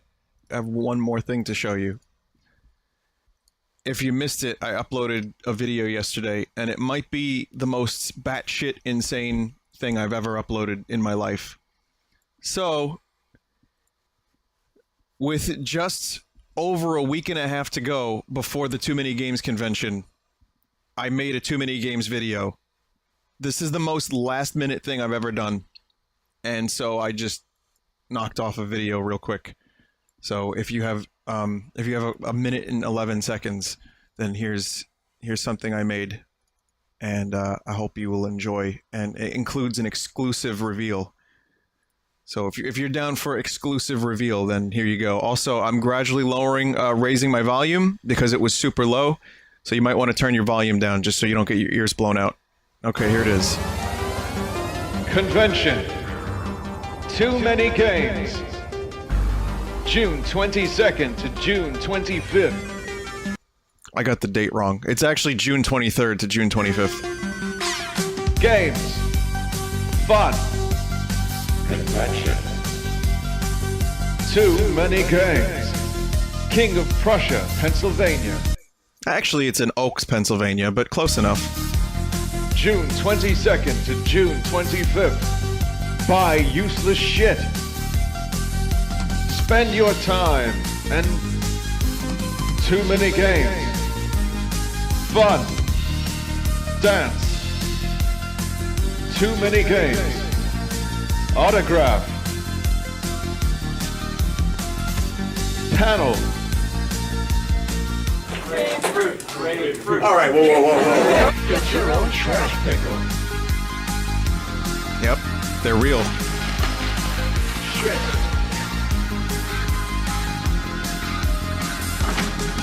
Too Many Games.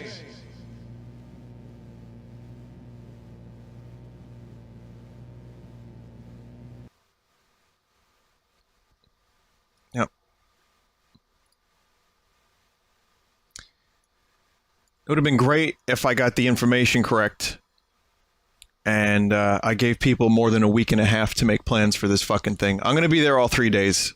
I don't know what my availability is going to be like because I tend to get pulled. You know, like how they quarter people with horses?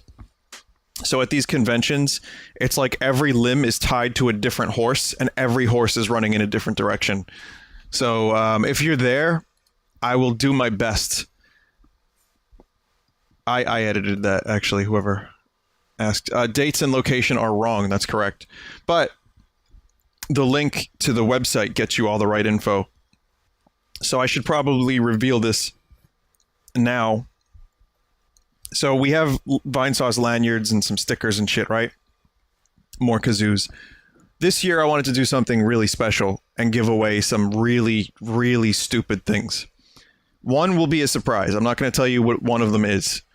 But trash pickles are absolutely real. I'm holding one right now. It's a stress pickle with the word Vinesauce on it in the shroom.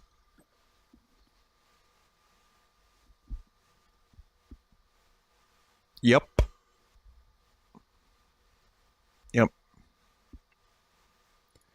I'm going to cover them in garbage so that every trash pickle smells.